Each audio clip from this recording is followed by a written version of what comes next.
Hello everyone, and welcome back to Little Nightmare. I'm Michael, and before we begin, I'd like to ask for a little support.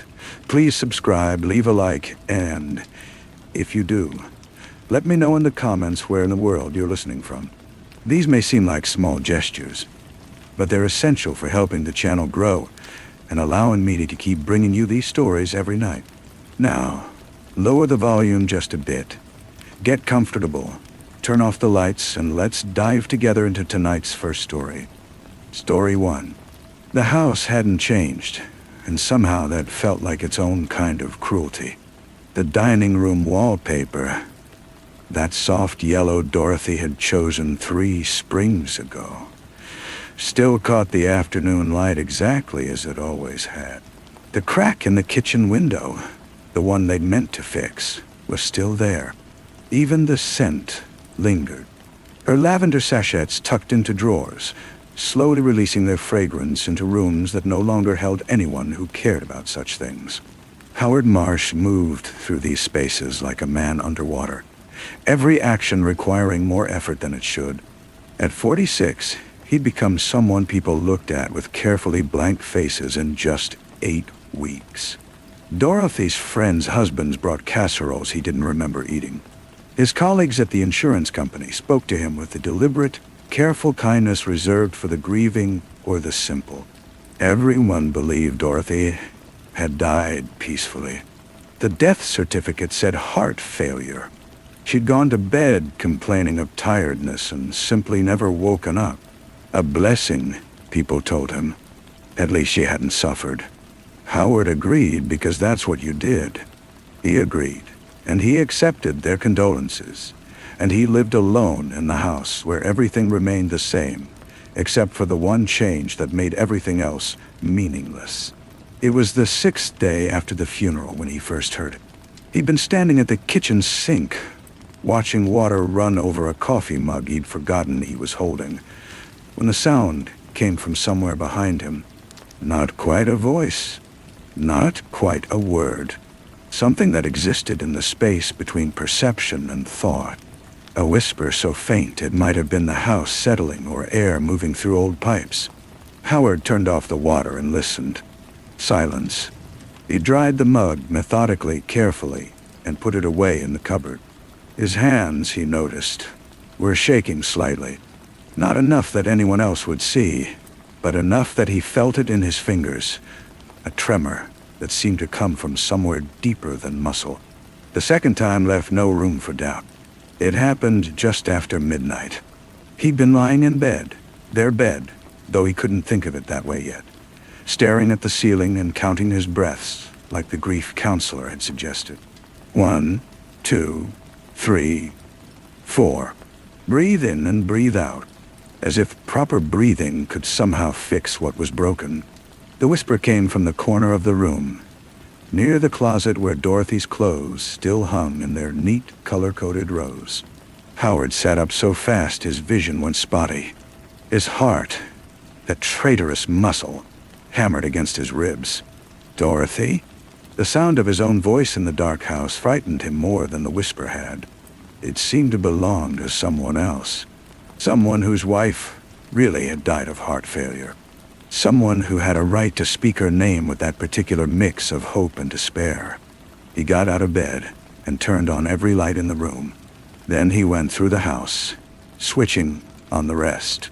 When he was done, the house blazed like a ship on dark water, every window bright, every shadow banished.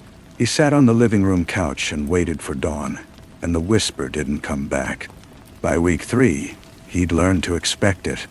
The whisper came at odd times, sometimes twice in a day, sometimes absent for days, but always when he was alone and never when he anticipated it. He heard it while shaving, while sorting mail, while standing in line at the grocery store where he and Dorothy had shopped every week for 11 years. He began to understand that the whisper was a word, the same word repeated over and over, though he couldn't make out what it was. It had syllables. 2, he thought, maybe 3, and it carried an urgency that made his stomach clench. Dorothy's voice, or something like her voice, stripped of everything except this one incomprehensible message. Howard became obsessed with hearing it clearly. He ended his bereavement leave and returned to the insurance office, but found he couldn't concentrate on claim forms and policy renewals that had once given his days their comfortable structure. Instead, he sat at his desk replaying the sound in his mind, trying to isolate it from the background noise of memory and grief. Was it a name? A place? An accusation? His colleagues noticed, of course. Beverly from accounting, who'd brought him a tuna casserole the week after Dorothy's passing, began watching him with an expression somewhere between concern and alarm.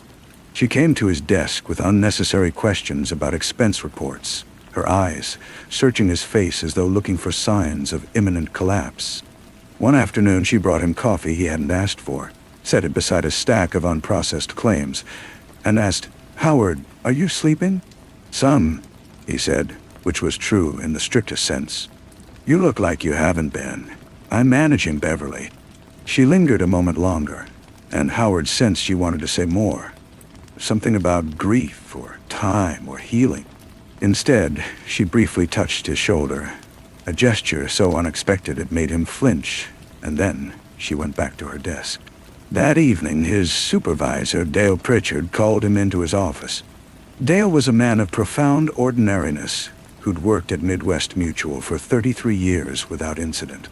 He settled his considerable bulk into his desk chair and gestured for Howard to sit.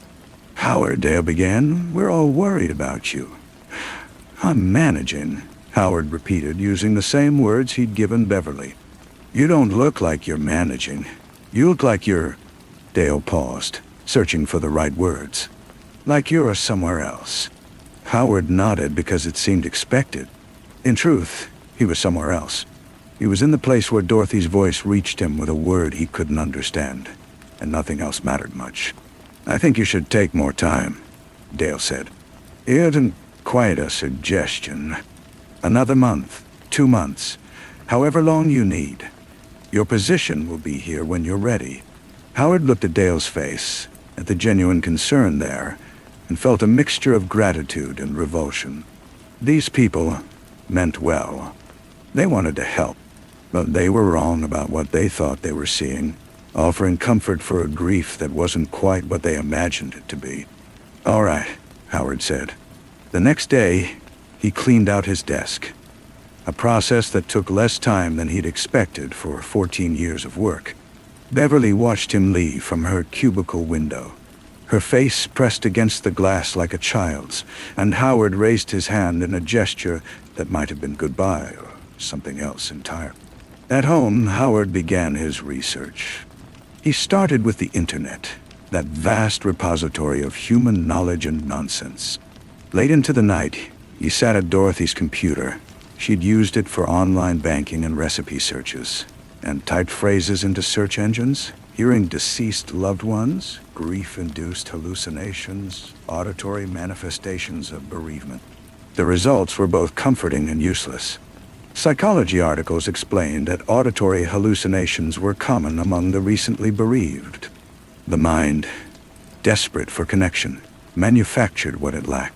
Forum discussions were filled with people describing similar experiences: a mother's laugh in an empty house, a husband's footsteps on the stairs, a child's voice calling from another room. But none of them described what Howard was experiencing. Their stories were about comfort, about feeling close to the departed. The voices they heard spoke words of love or reassurance. They found these episodes meaningful, even beautiful in their sadness. Dorothy's voice offered nothing of the sort. There was no comfort in it, no tenderness. Just the relentless repetition of one unintelligible word delivered with a mechanical insistence that disturbed him. He turned to spiritualism. The first psychic was a middle-aged woman who operated out of a converted garage in North Liberty. She burned sage and asked him to hold a polished stone while she closed her eyes and hummed softly. Nothing happened. The second worked from a storefront in Iowa City and used tarot cards spread on velvet cloth. She told him Dorothy was at peace and wanted him to know she'd forgiven him. Howard left without paying, and the woman shouted after him about karmic debts. The third psychic was different. Walter Gunderson lived in a modest house near the university, the kind retired professors move to when they want quiet anonymity. He was around 70, thin in the way men who've lost interest in food tend to be, with untrimmed gray hair and clothes that looked slept in. "I don't do readings anymore," he said when Howard called. "Haven't for years. I'll pay whatever you ask. It's not about money, Mr. Marsh." A long pause. "I stopped because most people don't really want to hear what their dead have to say." "I do," Howard said. Another pause. Then, "Come tomorrow at 2. Walter's living room was crammed with books, lining every wall, stacked on tables, piled in corners. The furniture had the worn, comfortable look of things used for many decades. Walter directed Howard to sit across from him, studying him with eyes that seemed to see more than Howard wanted to reveal. "Tell me," Walter prompted. Howard told him everything. The whisper, the single unintelligible word, its occurrence at random moments, always when alone, always in Dorothy's voice. Walter listened without interrupting. When Howard finished, the old man sat back. Silent for so long, Howard wondered if he'd fallen asleep. Then he leaned forward again. "Your wife?" Walter asked. "How did she die?" "Heart failure. In her sleep." "Unexpected?" "Yes. She went to bed and never woke up." Walter watched him for a long moment, and Howard had the uncomfortable sense that he was being measured against some invisible standard. "I have something to tell you, Mr. Marsh, and you won't like it." Walter's voice was soft but firm. "Sometimes the haunting has nothing to do with the dead at all. Sometimes it's about the living and what they refuse to face. The sounds we hear don't always come from outside. Sometimes they come from somewhere much closer." "You think I'm making this up?" "No. I think you're hearing exactly what you say you're hearing. But I'm saying the problem isn't what your wife is trying to tell you. The problem is what you're trying to tell yourself." Howard stood. "Thank you for your time, mister." But Howard was already at the door, already leaving. Walter's words followed him out into sunlight that seemed too bright, too ordinary for what he'd just been told. That night, the whisper came 3 times. Once as he made dinner. Once while he showered, Dorothy's voice cutting through the water's noise with absolute clarity. Once at 2 in the morning, waking him so suddenly he knocked a lamp from the nightstand. Howard sat in the darkness and understood that Walter had been wrong. This wasn't about what he couldn't face. This was about Dorothy, about whatever message she was trying to deliver. The problem was simply that he couldn't hear it clearly enough. Technology. If psychics and spiritualists couldn't help him, maybe science could.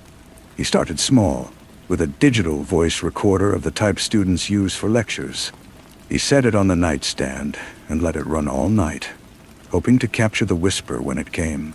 In the morning, he reviewed 8 hours of ambient house sounds, the furnace cycling on, the refrigerator humming, his own breathing and sleep movements, and nothing more. Yet the whisper had come that night. He'd heard it himself, which meant the problem was with the equipment, not with the phenomenon itself. Howard bought better gear, professional-grade microphones and noise reduction recording software. He converted Dorothy's craft room, where she'd quilted on Sundays, her hands moving with the instinctive precision born of habit, into a makeshift sound studio.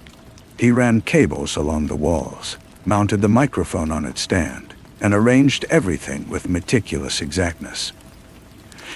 His sister Carol called from Des Moines, her voice tight with worry. "Howard, people are concerned about you." "What people?" "Everyone. Dale contacted me. He said you've quit your job. And your neighbor Mrs. Henshaw says you haven't left the house in weeks." "I've been busy." "Busy with what?"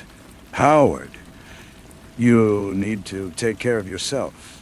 You need to." "I need to solve this," Howard said, surprising himself with the intensity in his voice. "That's what I need now. Not casseroles or grief therapy. I need to understand what she's trying to tell me. The silence on the line lasted so long Howard thought Carol had hung up. Then, who's trying to tell you what? Never mind. Howard, are you hearing things? I have to go now. He ended the call and unplugged the landline phone. When his cell rang, Carol again, or Dale, or others whose concern felt intrusive, he let it go to voicemail, then deleted the messages unheard, until mid-November brought progress. One Tuesday afternoon, as outside light faded to the dull gray that heralds winter's approach, he was working on the previous evening's recording. It seemed sharper than earlier attempts, more defined. Using software he'd mastered over recent months, he isolated, amplified, and purified the audio until he finally detected it. Not the full word, but the beginning. A vowel emerging from the depths, followed by a consonant cluster. The word taking shape, except there was no interference, no underlying awareness. The recording was pristine. Too pristine. Only ambient house sounds, filtered and ignored, seeking deeper meaning absent from the data itself, inherent in the listening process. He saved the file, secured multiple copies, replayed for confirmation. 2, possibly 3 syllables. The first, perhaps, the second unclear, yet perceptible. Compelling. Understanding came laboriously. Overnight, oblivious to time's passage, house-chilling, furnace off, forgotten to reactivate. His coffee cooled, formed a skin on its surface, was eventually abandoned. Outside the window, daylight came and went, and came again, marking intervals that had lost all meaning. By the second dawn, he had it isolated, the whisper purified of all other sound, existing in absolute clarity on his screen. He'd amplified it, refined it, enhanced it until Dorothy's voice, unmistakably hers, with that slight morning hoarseness she had before her first cup of coffee, spoke the word with perfect articulation. Howard pressed play. The word hit the speakers with terrible precision. Asphyxiati. Howard sat motionless. The computer hummed softly. A car passed outside, its tires crunching on the gravel road. Somewhere in the house, the furnace kicked on and warm air began circulating through the ducts. Asphyxiati. Tone.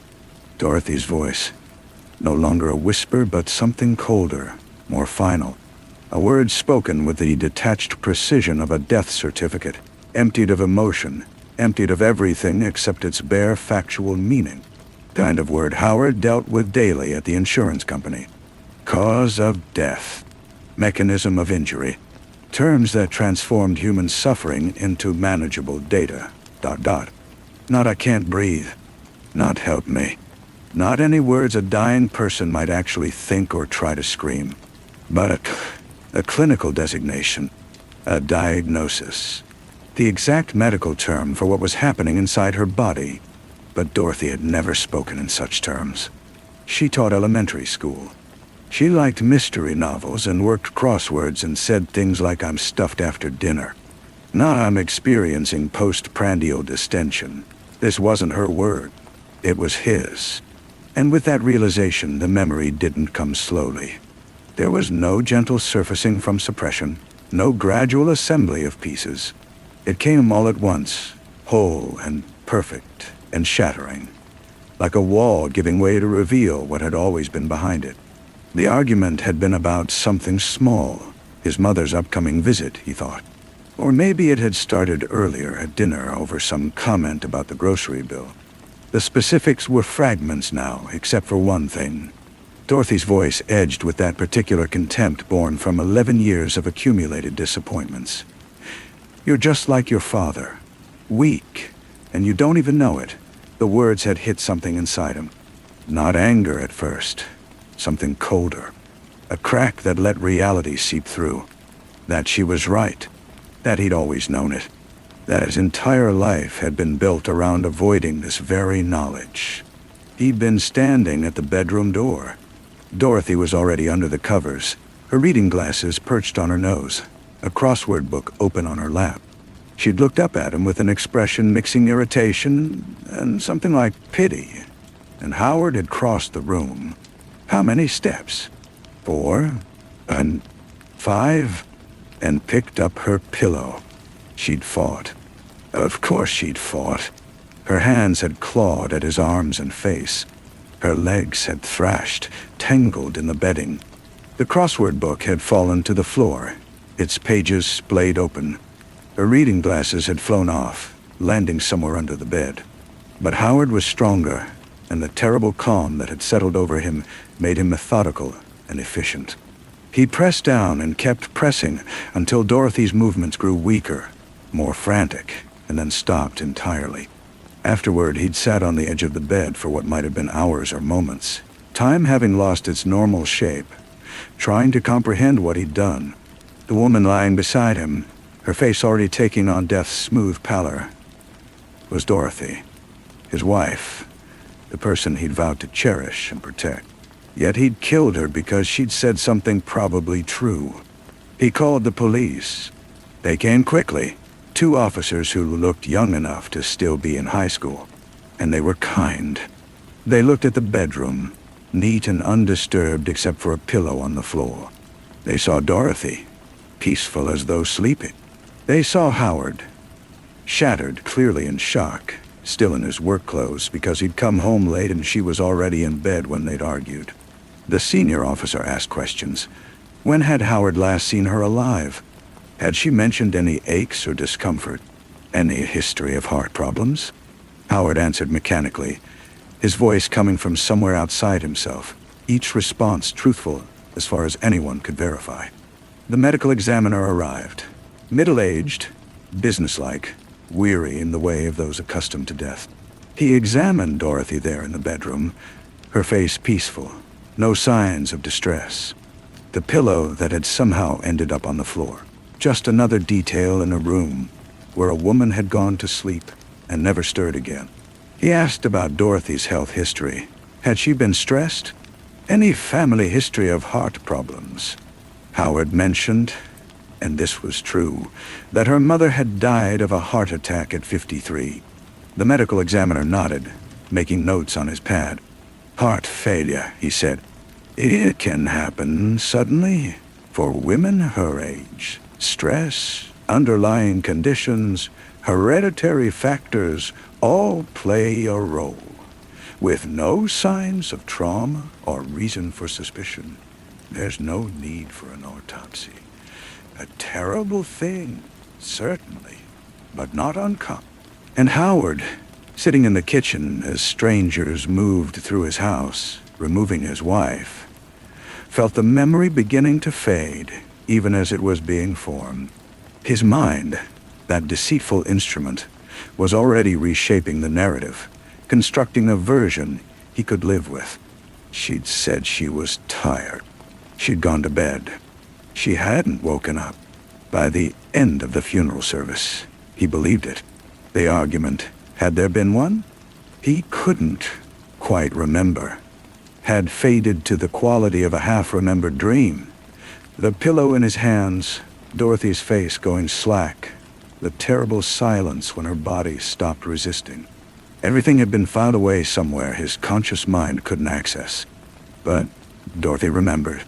Howard stared at the computer screen, at the waveform of his dead wife's voice speaking the word that described her death. Only it wasn't her voice at all, was it? It was his. It had always been his. The whisper, the word, the entire haunting, all generated by his own mind, replaying the one truth he couldn't allow himself to forget, even as he tried desperately to suppress it. Not a message, not an attempt to reach him from beyond. Just guilt manifesting in the only way it could penetrate his carefully constructed denial, by disguising itself as something external, something he could examine, interpret, solve. Anything but acknowledge as coming from within himself. The recordings had captured nothing. The software had discovered nothing. What he'd heard during those endless listening sessions was the sound of his own psychological defenses finally crumbling under sustained scrutiny. He needed to be Dorothy's voice, because that made it an outside problem, something he could eventually resolve. A supernatural disturbance he could end by deciphering its message. But there was no message, only the truth. The simple, undeniable fact of what he'd done: asphyxiate. His word. From his vocabulary. His mind's way of forcing him to face the truth in the only language he could understand. Impersonal, precise, undeniable. Howard stood, his legs feeling weak and unsteady as though he'd been sitting for days rather than hours. He walked through the house, past Dorothy's craft room with its sewing supplies still arranged in neat rows, past the kitchen where her cookbook remained on its shelf, past the living room where she'd done crosswords on Sunday nights. In their bedroom, he paused, looking at the bed where it had happened. Someone, probably Carol during one of her worried visits, had changed the sheets. But it was the same bed where Dorothy had died, while Howard's hands pressed a pillow over her face and held it there until she stopped moving. He thought about what would happen if he went to the police now. If he walked into the station and confessed what he'd done, they would ask for evidence. He would have none. Dorothy's body was cremated, her ashes scattered in her favorite garden. The bedroom was cleaned, the bedding changed, any physical trace long erased by time and domestic routines. And what evidence did he have? A recording capturing only ambient house sounds. Audio files showing no trace of any voice except the one in his own mind. They would be kind. They would see a man in collapse, grief manifesting as auditory hallucinations and false memories. They would direct him to resources. They would see him as someone needing medication and counseling, not as a murderer. Because that's what he was. Not someone whose wife had died of sudden heart failure, but someone who'd killed her in a rage so intense it had erased his own memory of the act. Howard returned to Dorothy's craft room. The computer was still on, her voice's waveform motionless on the screen. He stared at this visual representation of his wife's final conscious thought for a long time before deleting it. The file moved to trash, which he emptied. Then he accessed backup directories, removing those copies too. Then he deleted the audio software, reformatted the hard drive, and carried the computer downstairs along with all the recording equipment he'd accumulated over recent months. Upon returning upstairs, silence filled the house, unlike any since Dorothy's death. The absence of the whisper felt like a presence itself, a quiet so complete it pressed on his ears. Howard Marsh sat at the dining table, hands folded before him. The November afternoon outside was turning to dusk. Soon darkness would fall. Then dawn would come, and a new day would begin. And another after that. Each one moving him further from the moment he'd taken his wife's life, and then convinced himself he had.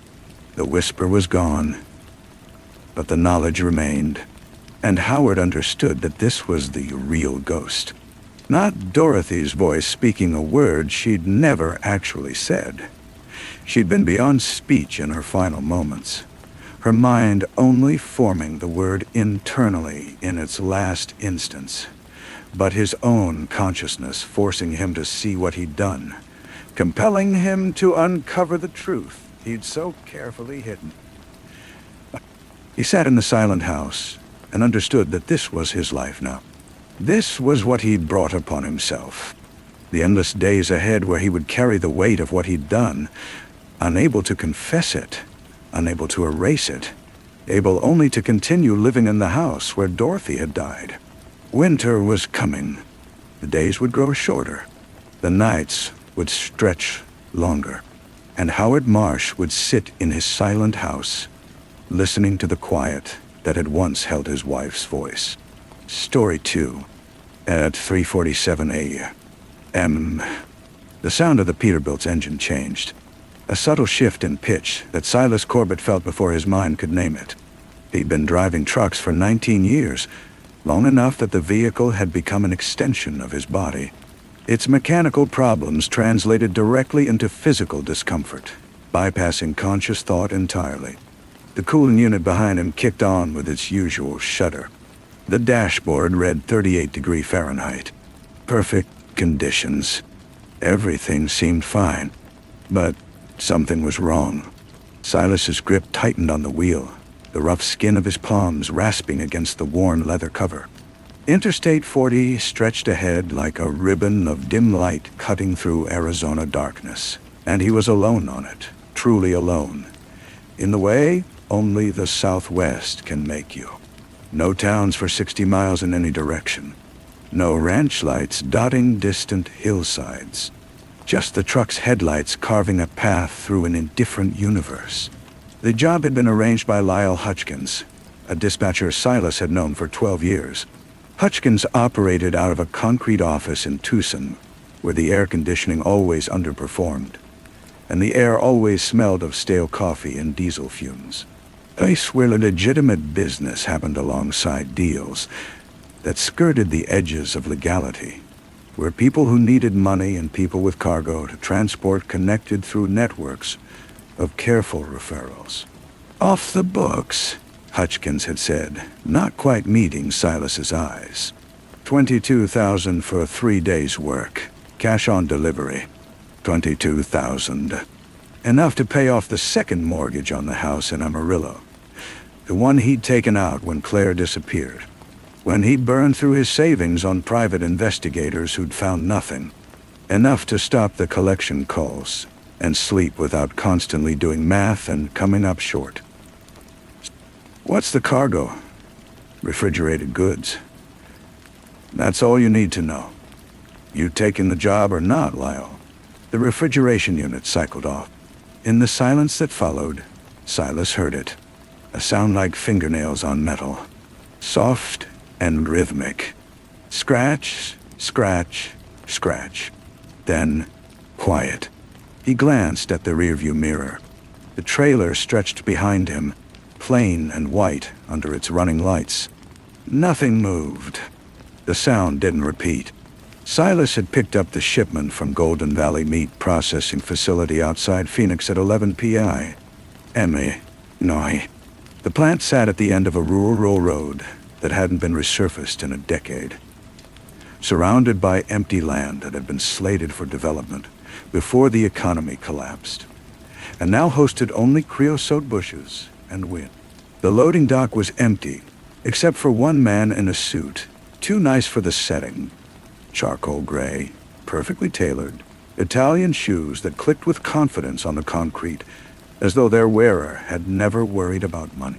The man looked to be in his late 50s, with silver hair and a face that photographers would instinctively know how to light well. He'd smiled when Silas pulled up, a smile that engaged the proper facial muscles, but communicated nothing beyond professional courtesy. Mr. Corbett, punctual as expected. He'd offered his hand. I'm Chief Miller. I appreciate your discretion in this matter. The name meant nothing to Silas at the time. Just another client, another delivery. Miller had briefed him on the paperwork, or rather, its deliberate absence. No bills of lading, no customs forms, no inspection records, just GPS coordinates for a warehouse outside Reno and clear instructions. Keep the refrigeration between 35 and 40 degrees Fahrenheit. Stop only for fuel and mandated rest periods. And under no circumstances open the trailer. The seals are in place, Miller had noted, gesturing to the heavy locks on the trailer doors. They must remain intact when you arrive. This is temperature-sensitive pharmaceutical supplies. Any disruption to cooling or security renders the entire shipment worthless. Do you understand? I do. Good. Because there are people very interested in intercepting this cargo. People who misunderstand the nature of private enterprise. If anyone approaches you asking about it, refuel and keep moving. Don't engage. Don't explain. Don't stop. Miller had given him an envelope stuffed with $100 bills. $5,000 as a down payment. More upon delivery. And a prepaid cell phone with one contact programmed in. Any problems at all, you call me. Any problems whatsoever. Now, somewhere beyond Kingman with sunrise still 3 hours away, Silas replayed that conversation and found deeper implications in Miller's phrasing. People who would very much like to intercept this cargo, not steal it, but intercept it. The refrigeration unit kicked back on. This time Silas heard it clearly. The irregularity. The compressor surged higher than its normal range, then suddenly cut out. The gauge dropped sharply, 38 degree to 36 degree to 32 degree Dashti. Then it climbed, 41 degree to 45 degree to 50 degree. Silas's heartbeat accelerated in direct correlation with his growing conviction that something was critically wrong with the machinery. Yet the engine sound stayed constant. The trailer wasn't pulling harder or easier than usual. No warning lights lit up his dashboard. He steered onto the shoulder and killed the engine. The silence that followed was absolute. The kind city dwellers never know, where you can hear your own pulse and the blood moving in your ears. Silas stepped out of the cab, his boots crunching on gravel that had lain there since the road's construction. The night was cold, typical for November in the high desert, and brilliant with stars. The cooling unit on the trailer's exterior hummed steadily, its mechanical sound suggesting it was operating properly. He walked toward the back of the trailer, each footfall careful and measured. The seals were intact, the locks undisturbed. But when he leaned close, pressing his ear to the steel doors, he heard it again. That scratching sound. Soft, but clear. And something else. Maybe breathing, heavy and slow, or perhaps just the metal expanding and contracting with temperature changes. Silas's hand moved toward the lock, but stopped. Pharmaceutical supplies. Private business deal. $22,000. Die? He returned to the cab and checked the GPS. 87 miles to the Nevada state line. Another 200 or so to Reno. Called it 6 hours, maybe 7 with a fuel stop. He fired up the engine and pulled back onto the highway. By sunrise, Silas had convinced himself that the scratching was frost building up on the cooling coils, that the temperature fluctuations were normal operational cycles he'd simply never noticed before, and that the fatigue clouding his vision was just from 20 hours on minimal sleep. He stopped at a Chevron station near Searchlight, Nevada, a place where gas prices were high and the restroom key was attached to a hubcap. As diesel flowed into his tank, he walked around the trailer, checking for damage, signs of tampering, anything that might explain the unease lodged in his chest like a stone. Everything was secure. The refrigeration unit read 37 degree, normal and acceptable. Inside the Chevron's restroom, reeking of harsh disinfectant and old urine, Silas splashed water on his face and looked at his reflection. 41 years old but looking 50. Gray streaking his temples, deep lines around his mouth and eyes. This was the face of grief, of debt, of surrender. Claire had been 23 when she vanished, an art student full of dreams and energy. She'd been driving from Albuquerque to Los Angeles for an internship, taking the southern route through Arizona. Her car was found abandoned at a rest stop near Holbrook, keys in the ignition, phone on the passenger seat, purse untouched. No signs of struggle, no witnesses, no leads whatsoever. Chief Winston Miller of the Navajo County Sheriff's Department had led the investigation. Silas remembered him as competent, thorough, compassionate. The chief had interviewed dozens of people, reviewed hundreds of hours of traffic camera footage, coordinated with agencies across state lines. After 6 months, when all leads had gone cold and the case went dormant, Miller had met Silas in a windowless room and spoken those words no family member wants to hear. We've exhausted all options. I'm sorry. Silas hadn't recognized him at the loading dock. 5 years had blurred that period into a series of painful memories without distinct feature. Miller, the man who hadn't found Claire, was now paying Silas $22,000 to transport cargo that made scratching sounds in the darkness. Back in the truck with the engine idling, Silas picked up the disposable phone. One saved number stared from its display. Call if problems arise. He put it away and kept driving. The hallucination, for it had to be one, appeared 90 miles from Reno. As Silas navigated a sweeping curve where the road dipped through rocky terrain, there she stood on the shoulder, a woman in a blue dress, young, with dark hair, unnaturally still among the sagebrush and gravel dust that was constantly stirred by breezes. His foot hit the brake before thought could follow. It was Claire. Same height, same posture, that distinctive stance with her hip tilted, arms crossed over herself. But, of course, it wasn't her. Just exhaustion, strain, mind playing tricks. After too much solitude, too much guilt, too much grief. By the time Silas slowed to 40 miles per hour, the shoulder was empty. No woman, no blue dress. Just heat shimmer off the pavement despite the cool morning. He accelerated, tried to dismiss what he'd seen. Lonesome pine truck stop sat at the crossroads of Highway 95 and a county road leading nowhere familiar. A sprawling setup, diesel pumps, a diner with vinyl seats and pastries straight out of 1974. A lot that could accommodate 50 rigs, but currently held just 7. A place outside of time, where the same conversations repeated year after year. The coffee was always scalding and watered down. Silas pulled in at 2 p.m., a full 12 hours ahead of schedule. He needed food, rest, and an end to phantom sounds and visions of dead women. He needed to stop calling her that. 5 years. He maneuvered the Peterbilt into a spot at the far end of the lot, engaged the brakes, and cut the engine with the relief of someone setting down a heavy burden. The cooling unit continued its work, running off its independent generator, keeping the cargo at 37 degrees. In the diner, a waitress named Gretchen, according to her name tag, poured him coffee and handed him a menu he didn't look at. "Meatloaf's good today," she offered. Her voice had the rasp of a 3-pack-a-day smoker who'd quit too late. "That's fine. You look like you could use about 12 hours of sleep." "Honey, is it that obvious?" Truckers all have that look when they come in. Goes with the territory. She walked away to place his order, her orthopedic shoes squeaking on the linoleum.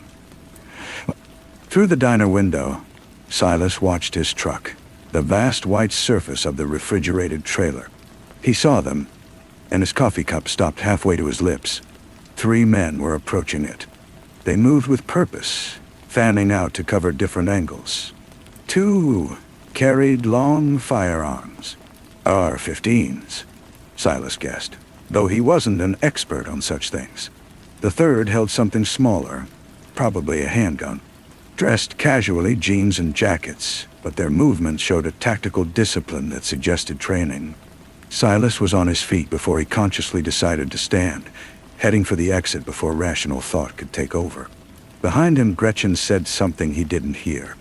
The afternoon air was cool, carrying the scents of diesel and sage. Silas approached his truck with hands raised, held away from his body in a universal gesture of peace. The 3 noticed his approach. The one with the handgun, a large man with a gray beard and eyes like winter sky, stepped forward. "That's your rig." "It is." "You know what you're hauling?" "Pharmaceutical supplies." The bearded man gave a smile without humor. "Is that what they told you?" "That's what I was told." "What's your name?" "Silas Corbett." Something shifted in the bearded man's expression. A flicker of recognition, or maybe compassion. "Corbett, you from Amarillo?" "I am. Had a sister who disappeared 5 years back." Claire Corbett. The world seemed to tilt sideways. Silas's vision narrowed to a tunnel focused on the bearded man. "How do you know that?" "Because we've been tracking the monster who took her, and you're currently working for him." The other 2 had moved to the trailer's rear, examining the locks. One of them, a younger Hispanic man with a marathon runner's lean build, pulled out a tablet computer and held it near the refrigeration unit. "I've got the signal," he called out. "It's strong. The transmitter's definitely inside." "What transmitter?" Silas heard his own voice as if from a distance, dull and unfamiliar. "What are you talking about?" The bearded man stepped closer, and Silas could see the exhaustion carved into his face, the weight of something carried too long.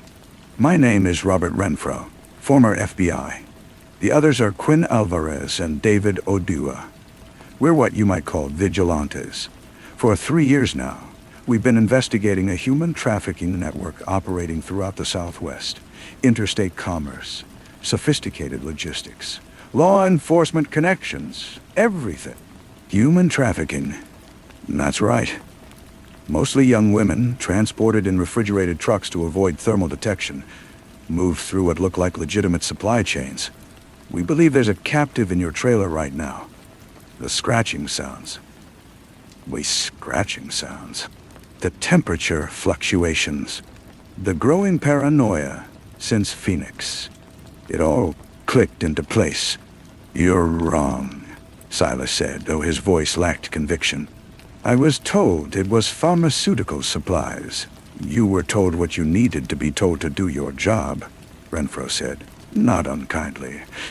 The man who hired you is Winston Miller, former Navajo County Police Chief, current Holbrook Police Chief, who's been running this operation for at least 7 years, maybe longer.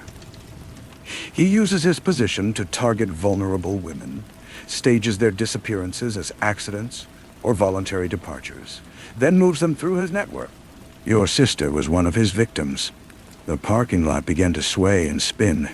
Silas reached out to steady himself against the trailer, the metal warm from the afternoon sun under his palm. That can't be true. Claire Corbett, age 23, art student, disappeared from an I-40 rest stop near Holbrook on March 15, 2020. Chief Miller personally led an investigation that went nowhere. Does that sound right? It sounded exactly right. It sounded like the most terrible truth Silas had ever heard. We need to open this now, Quinn Alvarez shouted from behind the trailer. If there's someone alive inside, every second matters. Renfro pulled bolt cutters from a canvas bag slung over his shoulder. Mr. Corbett, we're going to cut these locks. If you want to stop us, go ahead. But I'm asking you to think about what you've experienced on this trip.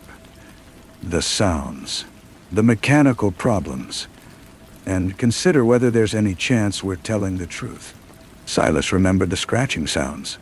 Miller's insistence on temperature control, his refusal to ever open the container. That practiced, empty smile. He thought of Claire, so vibrant and full of plans, who'd left one day and vanished into the indifferent universe. Do it, Silas whispered. The bolt cutters made quick work of the locks. The 3 men took positions, Renfro and Odua with their rifles raised, Quinn ready to swing the doors wide. The parking lot had gone quiet.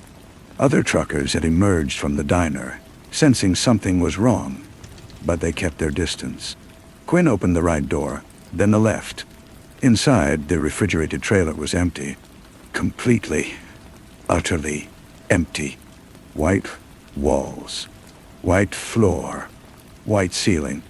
No cargo, no pallets, no pharmaceutical supplies, no person, living or dead. Just an electronic device the size of a shoebox mounted to the front wall, its LED display showing a steady green light and a signal bar at full strength. The 3 men stared at it, then at each other, then at Silas. It's a decoy, Renfro said slowly, his voice heavy with realization. My God, it's a goddamn decoy. A gunshot cracked from near the diner. Quinn Alvarez fell first, the back of his head exploding in a red mist that sprayed across the trailer's white interior. Odua spun around, raising his weapon, but a second shot caught him in the chest, and he collapsed as though his bones had turned to water. All his training useless against an unseen projectile. Renfro scrambled for cover behind the trailer, shouting words Silas couldn't make out over the ringing in his ears. More shots followed, deliberate and accurate. One shattered the diner's window, drawing a scream from inside. Renfro returned fire, the sharp crack of his AR-15 clashing with the deeper boom of the shooter's rifle. Silas stood frozen between trailer and cab, his mind struggling to process how quickly things had shifted from tense standoff to lethal violence. Blood pooled under Quinn's body, more than any person should contain. Oduya lay still. The shooting stopped, as suddenly as it had begun. Into the sudden quiet stepped Winston Miller, emerging from behind the diner with a hunting rifle held loosely in one hand, his other raised in a calming gesture. He wore his professional smile. "Don't do anything rash, Rob," he called out. "It's over." Renfro came out from behind the trailer, his rifle aimed at Miller's center mass. "Drop it, Winston. Drop it now." "I don't think so," Miller replied calmly. "My rifle's ready. Yours isn't." "You shoot, I shoot. We both fall. Or we can talk like reasonable men." His voice was steady, controlled, that of someone skilled at de-escalating tense situations. Besides, Miller continued smoothly, not lowering his weapon or his smile. "You don't want to kill me yet. Not before learning what happened to all those women." "No. Yeah, me show you." "I know what happened," Renfro shot back. "You trafficked them." Miller seemed to savor the word trafficked as though finding it inadequate. Such an unpleasant term for what was mutually beneficial. "But no, Rob, you don't know, you've never known. That's always been your flaw, jumping to conclusions with incomplete information." Renfro kept his rifle raised. "2 of my men are dead, and for that I'm genuinely sorry," Miller responded with what seemed like genuine regret. "But they forced entry into a secured trailer, destroyed evidence, threatened an innocent driver. From one perspective, I was protecting Mr. Corbett here." His eyes shifted to Silas, who remained frozen, feeling disconnected from himself, watching events unfold from outside his own body. "You did well, Silas. Better than you know. You see, Rob and his little band of vigilantes have been plaguing me for 3 years, disrupting legitimate business operations, harassing truckers, filing false complaints with overburdened agencies. I needed them to make a decisive move, to reveal themselves where I could document their illegal actions." "The transmitter," Renfro said, comprehension seeping into his voice like poison. "Exactly," Miller confirmed. "A simple device, really. Broadcasts on frequencies Rob monitors. Loud enough he couldn't ignore it. Had to act on it. And now here we are. 2 fatalities and a federal agent who will spend his remaining days explaining why he opened fire on a police chief in a truck stop parking lot." "I didn't fire first," Renfro insisted. "Witnesses will say otherwise. You'd be surprised what people remember when properly incentivized." Miller's smile widened. "It's over, Rob. Put down the weapon. Surrender. Maybe you'll get 20 years instead of life." "What about Claire?" Silas heard his own voice, sounding strange, like it belonged to someone younger, more innocent. "What about my sister?" Miller looked at him with what might have been genuine compassion. "I'm sorry about Claire, truly. Bad timing. Car trouble on a lonely road. Then someone came along who saw an opportunity. These things happen. You investigated her disappearance. I did my job, followed every lead, left no stone unturned." His voice was patient, as though explaining to a child. "Just because the investigation went nowhere doesn't mean there was a conspiracy, Silas. It means how hard it is to find someone who wants to stay hidden." "She didn't disappear on her own, did she?" Miller's expression remained sympathetic, like someone breaking hard truths to family. "Young woman under tremendous pressure. Dreams bigger than her means. People walk away from their lives every day. Sometimes they resurface later, under different names, living different paths. Sometimes they don't. That's not on me." The gun in Renfro's hands trembled slightly. "Exhaustion and grief and 3 years of futile searching. pressing down on him like a physical weight. "You're lying. I'm stating facts. Facts I can prove in court with testimony and evidence and documented procedures. Facts that show you and your team as the criminals you are." Miller lowered his weapon slightly, the gesture of someone confident in their position. "Final chance, Rob. Drop it." For a long moment, the only movement in the lot was the wind, nudging a discarded plastic bag in slow circles across the asphalt. Then Renfro slowly, carefully lowered his rifle and set it on the ground. "Good man. Silas, would you mind calling 911? We need paramedics, though I doubt there'll be much help at this point. And I'll need your statement about what you witnessed here." Silas's hand moved toward his phone, but stopped. "What did I witness? 3 armed men attacking your vehicle, me intervening to protect you. Justified self-defense, clear as day. You'll speak truthfully because that's your nature. Honest, hard-working, a man just trying to earn enough to pay his bills and get on with living. The transmitter, the empty trailer. Evidence of a sophisticated trap to catch human traffickers, unfortunately compromised when Rob and his vigilantes interfered. These things happen in police work. Not every operation succeeds." Miller moved closer to Silas until he was near enough that Silas could smell his aftershave. Something expensive, suited for boardrooms and country clubs, not for parking lots where dead men lay in spreading pools of red. "You deserve to know the truth," Miller said quietly, "about Claire and all of this. But the truth isn't what you think it is. The truth is I tried to save your sister. Tried and failed, and that failure has haunted me every day since. You're lying, am I? Why did I spend 6 months investigating her case? Why did I coordinate with agencies across 3 states? Why did I review every second of traffic footage myself?" Miller's voice carried the weight of conviction and authentic emotion. "I'm a law enforcement officer, Silas. A dedicated one. And even dedicated officers sometimes fail. That doesn't make them guilty." In the distance, sirens began to wail, help arriving too late, as usual. Miller put a hand on Silas's shoulder, a gesture of shared sorrow and understanding between 2 men who'd each lost something precious. "Make that call. Tell them what you saw truthfully. And then go home to Amarillo and try to build a life. It's what Claire would have wanted." Silas looked at Renfro, standing with hands exposed, weapon on the ground, face ashen with the acceptance of loss. He looked at the bodies of Quinn Alvarez and David Oduya, men who died believing they were saving someone. He looked at the empty trailer, the transmitter still broadcasting its signal into nothing. He pulled out his phone and dialed. The ambulances came first, then county sheriffs, then a flood of federal agents in dark SUVs.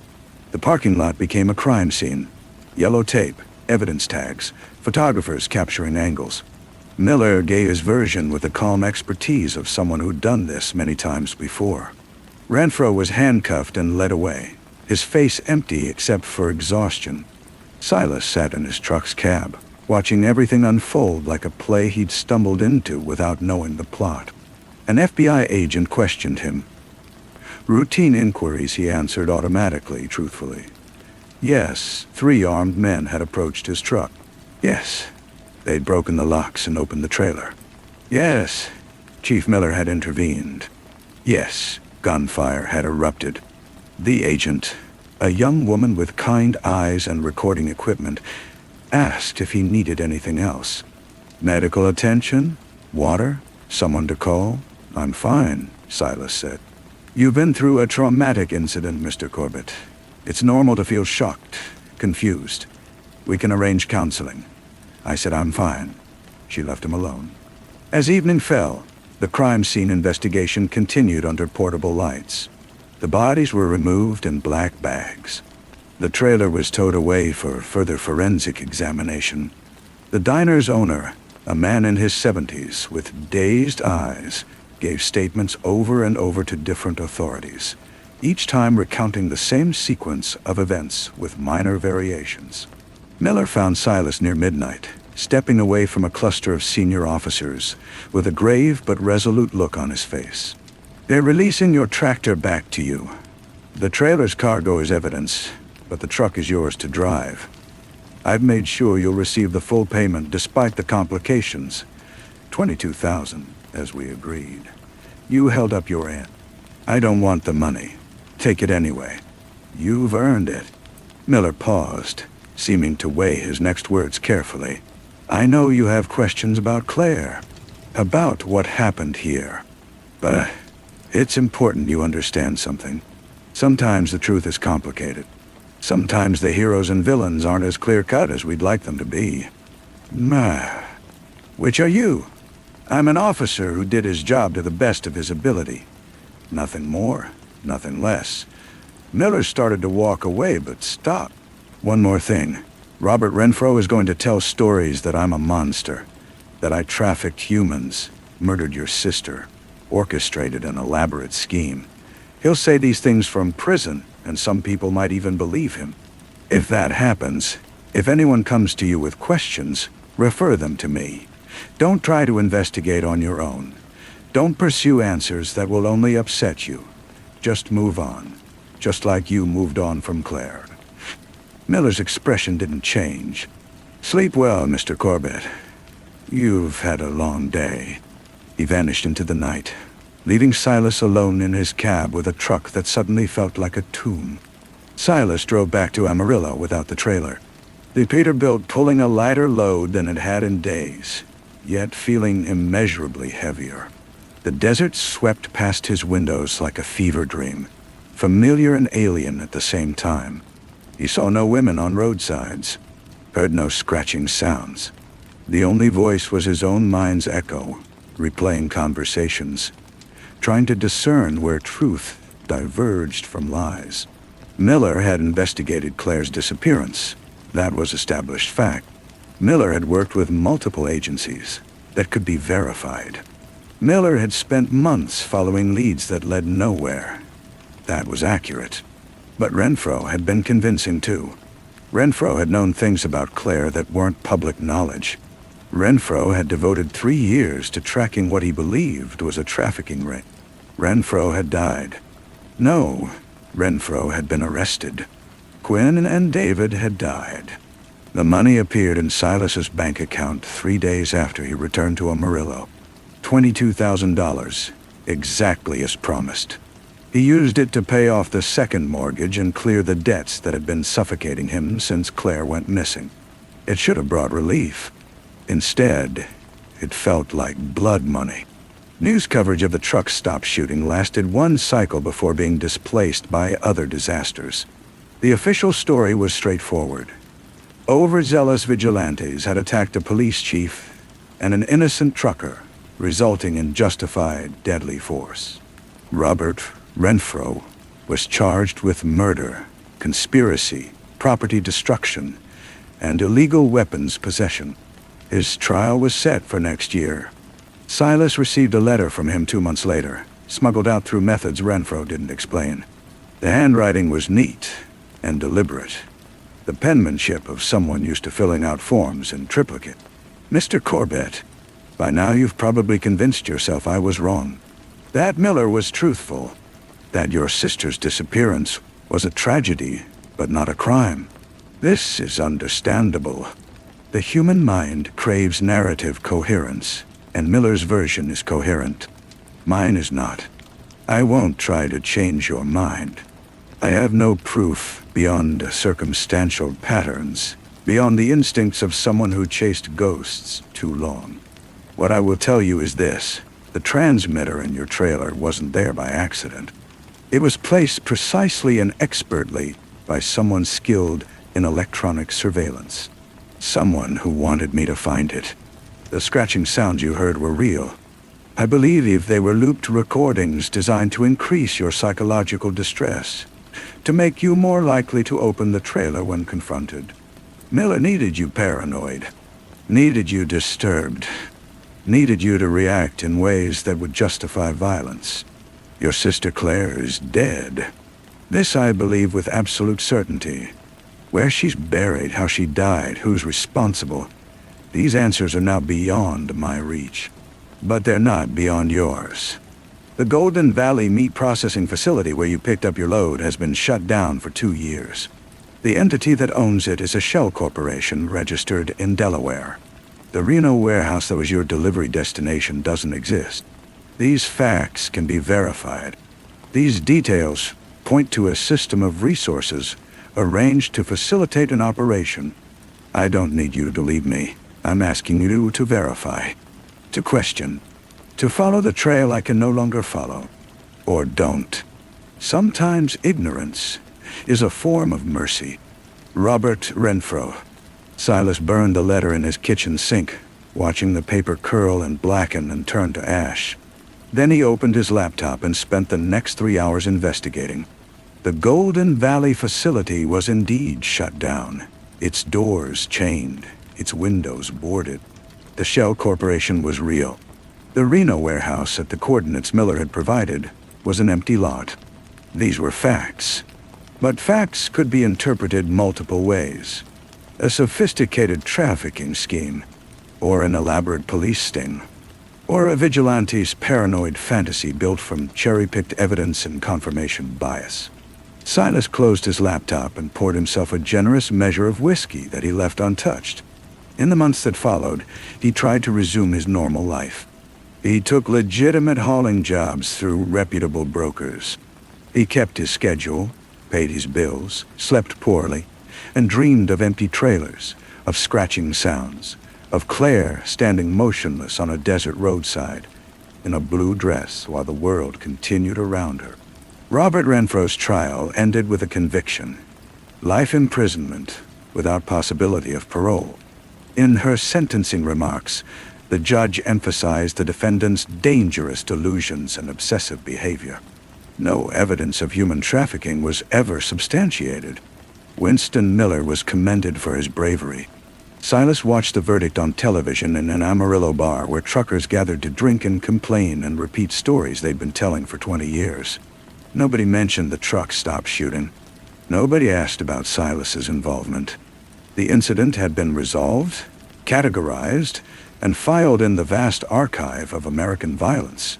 That night, Silas dreamed he was back in the Peterbilt, driving through Arizona darkness with the cooling unit running behind him. The scratching sound returned, soft and steady.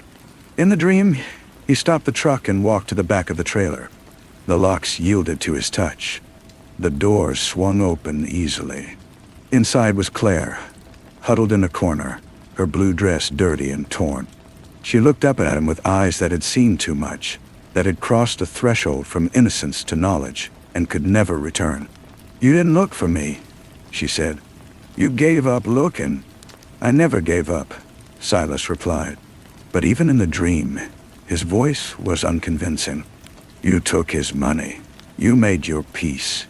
You let it go. What choice did I have?" Claire smiled, and it was Miller's smile. Professional, empty, engaging the right muscles, but meaning nothing at all. "You could have known the truth," she said. "You could have been certain." Silas woke in his bed in Amarillo, in the house he'd kept with tainted money. And Claire's question stayed with him through morning light and the days and years that followed. Roads stretching toward a horizon that never grew closer, no matter how far you traveled. You could have known. You could have been certain. But Silas Corbett had taken the money and driven home and chosen to live in the space between knowing and not knowing, where most people reside. Where certainty is a luxury, reserved for those who haven't learned that truth. Real truth is often more terrible than any lie. And on certain nights, when wind swept across the Texas plains in a way that sounded like breathing, Silas would stand in his driveway and look at the Peterbilt and remember the weight of the trailer that held nothing. The sounds that might have been recordings, or might have been something else. The expression on Winston Miller's face that meant everything and nothing at all. He would remember Renfro's last words before police led him away, spoken so quietly, only Silas heard them. "Check the cold storage units at Golden Valley, the ones underground. They're still operational." Silas never checked them himself. He told himself it was because the facility was closed, because trespassing on private property would accomplish nothing, because Renfro was a convicted killer whose testimony had been legally invalidated. These were reasonable justifications, logical and sound. But the truth, and there is always truth, even when buried deep beneath layers of narrative and counter-narrative, was simpler. Silas was afraid of what he might find. Or worse, afraid of what he might not find. Afraid that confirmation would destroy him, but equally afraid that lack of confirmation would trap him forever in uncertainty. So he drove his routes and made his deliveries, and gradually rebuilt the life that had been fractured by Claire's disappearance. He dated Janet from the DMV, who never probed about those months after his sister vanished. They married in a simple civil ceremony at City Hall. They discussed starting a family and decided against it. They found contentment in the way people do when they've accepted that life holds no great revelations. 3 years after the truck stop shooting, Silas received a package with no return address. Inside was a USB drive and a handwritten note on paper yellowed with age. The note said, "Quinn put this together near Lonesome Pine. Kept hidden. He knew we might not make it. Before I die, you deserve to know." Silas kept the drive for 2 weeks before plugging it into his computer. When he finally did, late on a Tuesday evening with Janet asleep in their bedroom, and the house quiet around him, he found one folder containing 37 video files. They were surveillance clips from various locations dated over 7 years. Highway rest stops, gas stations, isolated stretches of road. Every clip showed a solitary young woman in trouble, her vehicle broken down or stopped for reasons unclear. And in every clip, within minutes or hours, another vehicle would appear. Sometimes a police car, sometimes a tow truck, sometimes an ordinary car driven by someone who seemed trustworthy, authoritative, helpful. Silas didn't recognize most of the women, but he knew the 19th video immediately. Claire, standing beside her Honda Civic at a rest stop Silas had passed 1,000 times. The timestamp read March 15, 2020, 2:47 p.m. She was on her phone, probably calling for roadside assistance. Then, at 3:12 p.m., a Navajo County Sheriff's patrol car pulled in. Winston Miller stepped out, wearing his professional smile. The footage showed him approaching Claire, displaying his badge, gesturing toward her car. Showed Claire relaxing, accepting help. Showed her lifting the hood for him to examine the engine. Showed Miller reaching into his jacket pocket. The camera angle obscured what it was, but it captured Claire's posture changing abruptly, her body stiffening, then going limp. Showed Miller catching her as she fell. He scanned the empty rest stop, then moved her to his patrol car with the ease of someone who'd done this before. The video ended at 3:19 p.m. Silas sat in the glow of his laptop and understood that Renfro had been telling the truth, that the investigation into Claire's disappearance had been theater, a performance of diligence designed to hide that the investigator was the perpetrator, that Miller had pretended to search for 6 months for someone he'd killed himself, that Silas had taken money from his sister's murderer, had testified in his defense, had chosen convenience over truth.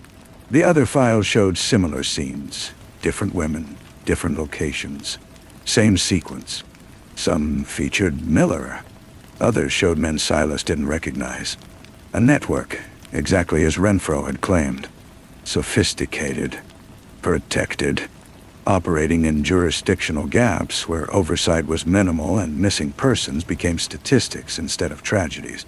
Silas copied the files to another drive and returned to the bedroom where Janet slept. He lay beside her and watched the ceiling fan rotate slowly in the darkness and understood he faced a choice. He could take the videos to federal agents, to journalists, to anyone willing to listen, could expose Miller and his network, could clear Renfro's name, could prove Claire's death was murder, not mystery. That would be justice, or something close to it. But it would also mean confessing his own complicity, admitting he'd taken blood money. That fear had kept him from investigating deeper, that he'd prioritized financial security over seeking truth. It would mean testifying in trials that might stretch for years, would mean turning Claire's death from private grief into public spectacle, would destroy the quiet life he'd built with Janet, who knew nothing of desert rest stops and empty trailers and sounds in the night. Or he could delete the videos, burn the drive, pretend Renfro's final message never arrived. Miller was 62 now, still serving as police chief, still protected by institutional support that had enabled his actions for years. Men like him didn't face accountability unless forced, and forcing it required resources Silas lacked. Money for lawyers, time for investigations, mental fortitude to endure proceedings. He could choose silence. Let Claire remain missing. Let Renfro stay imprisoned. Let Miller continue his work. Could protect his own peace at the cost of justice for women whose names he didn't know. The ceiling fan kept turning. Janet shifted beside him but didn't wake. Outside, wind moved across the flatlands in its endless cycle, indifferent to human choices, human pain, human attempts to find meaning in chaos. Silas got up and returned to his computer.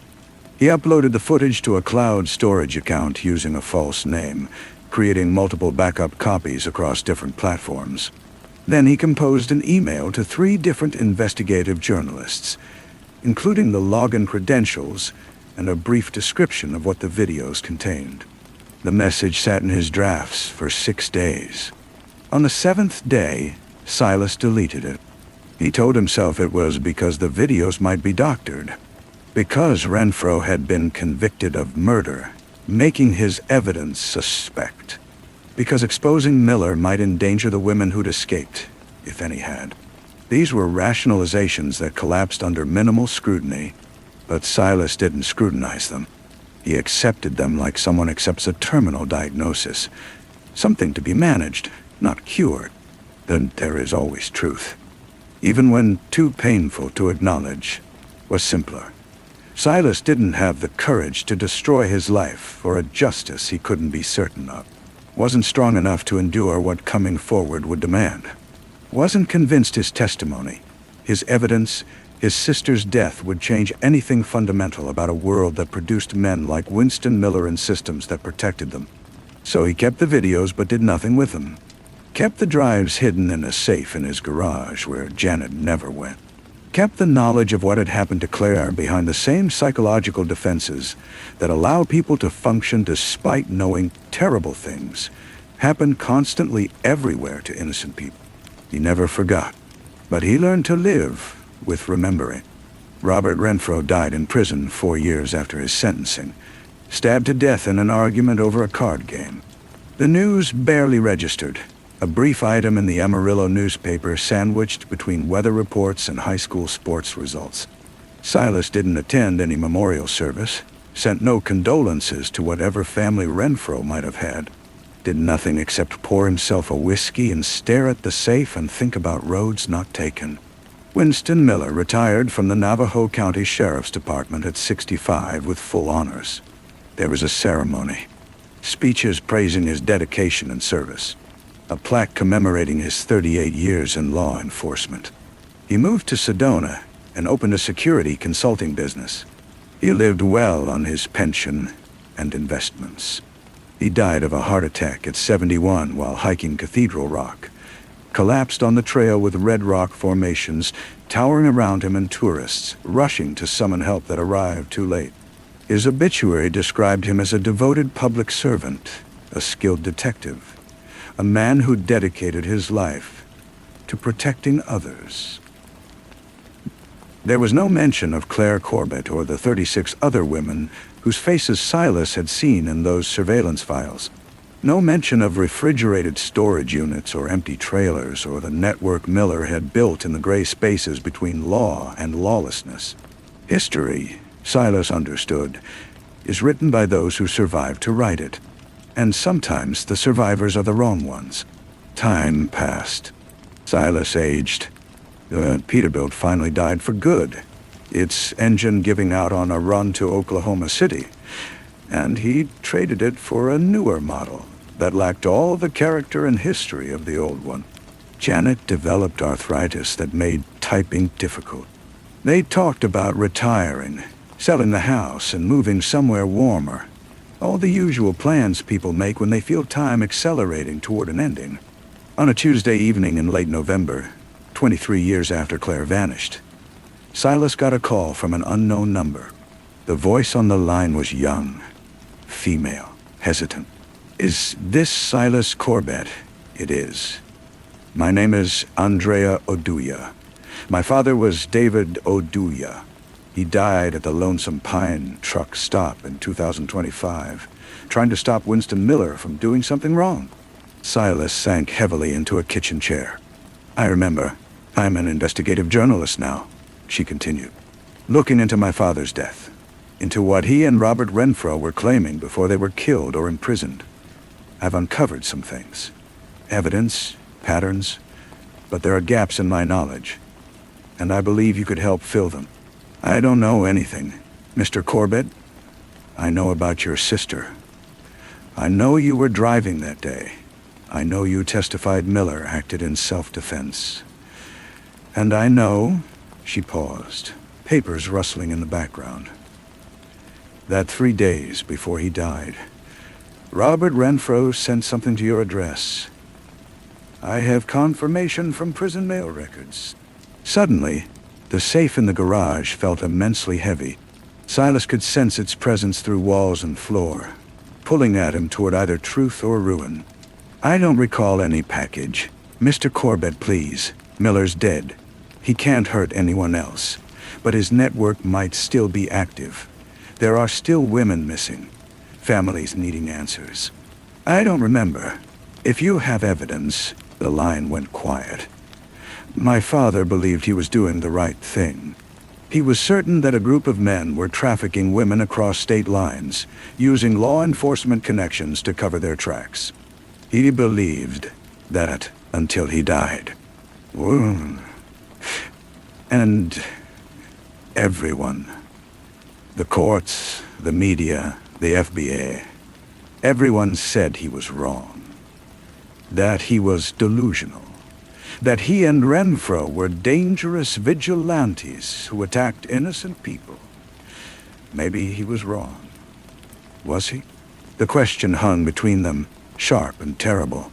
Silas thought about the videos he'd never shared, the evidence he'd protected but never used.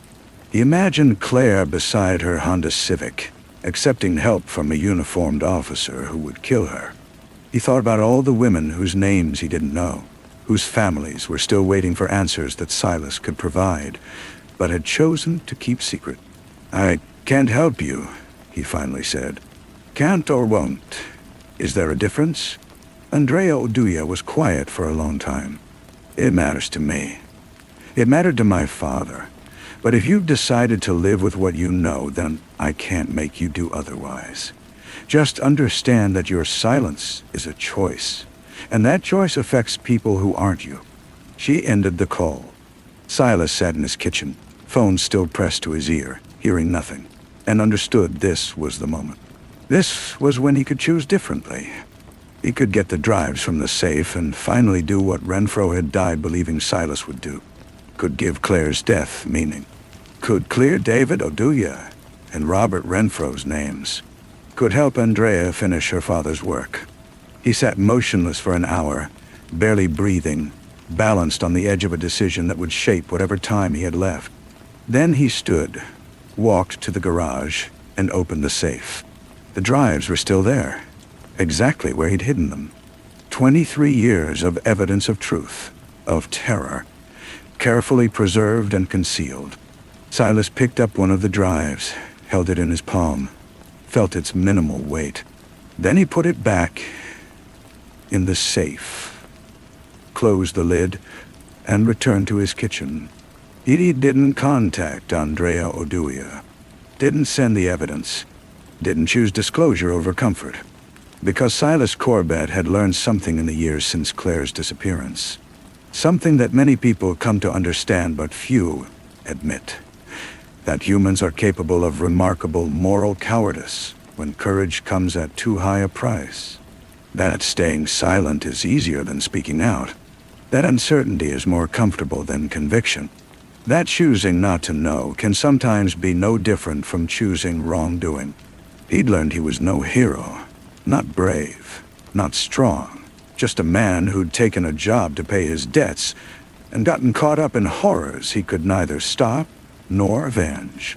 A man who'd been given chances to do right and had repeatedly chosen to protect himself instead. He'd become accustomed to carrying this knowledge, bearing it like truckers carry cargo, a burden that must be moved from one place to another, constant and unavoidable, but ultimately not his to unpack or examine too closely. And that night, as on most nights, Silas Corbett lay in bed beside his sleeping wife and stared at the ceiling, thinking of Claire standing on a desert roadside in her blue dress, motionless against all odds while life continued around her, waiting for a rescuer who never came. Waiting for a rescuer who never came. The wind swept across the Texas flatlands. The ceiling fan turned. Time moved forward in its single direction, indifferent to human regret or grief. And in a safe, in a garage in Amarillo, the evidence remained, preserved, protected, and utterly useless. Story 3. Jonah woke to the smell of carbolic acid and something underneath it, something organic and foul, like meat spoiling in summer heat.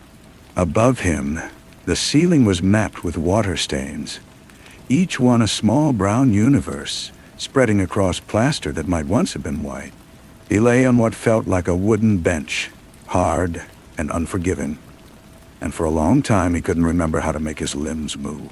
When movement finally returned, it came with a sickening lurch, as though his body had been stored somewhere distant and was only now being reconnected to his mind. He sat up. The room spun. Gripping the bench's edge, he waited for things to steady. They never quite did. He was in a hallway, or not quite. He was in what had once been a corridor before decay and neglect began their slow work of erasure. The walls on either side were painted institutional green up to chest height, then a sickly cream above, applied in broad strokes that revealed older layers beneath. Yellow, then gray, then what might have been the original brickwork. The floor was black and white tile in a checkerboard pattern, though about a third of the tiles were missing, revealing dark subflooring below. Doorways lined both sides, each opening into darkness so complete it felt less like an absence of light, and more like the presence of something else. Something with weight and texture and possibly intent. Jonah. He knew his name was Jonah, though he couldn't say how he knew. He stood on legs that felt borrowed and unstable. He took one step, then another.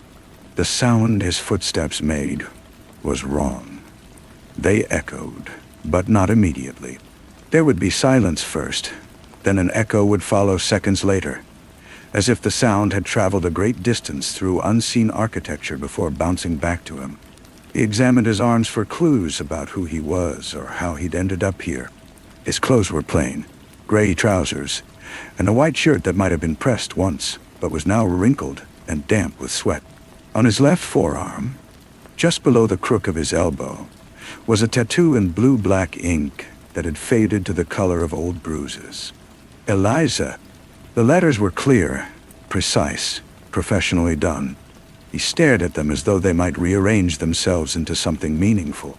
The name meant nothing to him. Or, not quite true. It meant everything. He felt its importance, its weight, even though he couldn't remember why it mattered. As he stared at the tattoo, something seemed to move at the edge of his vision. For less than a moment, less than a heartbeat, the letters appeared to writhe beneath the surface of his skin, shifting into different shapes. He blinked, and they were still again. Eliza. Nothing more. He continued down the corridor. After about 20 feet, He reached an intersection where another hallway crossed his at right angles. He stopped to listen. Somewhere in the building, it had to be a building, though it felt vast enough to be a small city, there was the sound of dripping water. Not the regular beat of a leaky pipe, but something irregular and organic, as if the structure itself were sweating. Jonah turned left because the right-hand path looked darker, and in his present state, he preferred even the illusion of light to its absence. This new hallway was different. The walls weren't painted institutional green, but paneled in dark wood that had warped and bulged from moisture.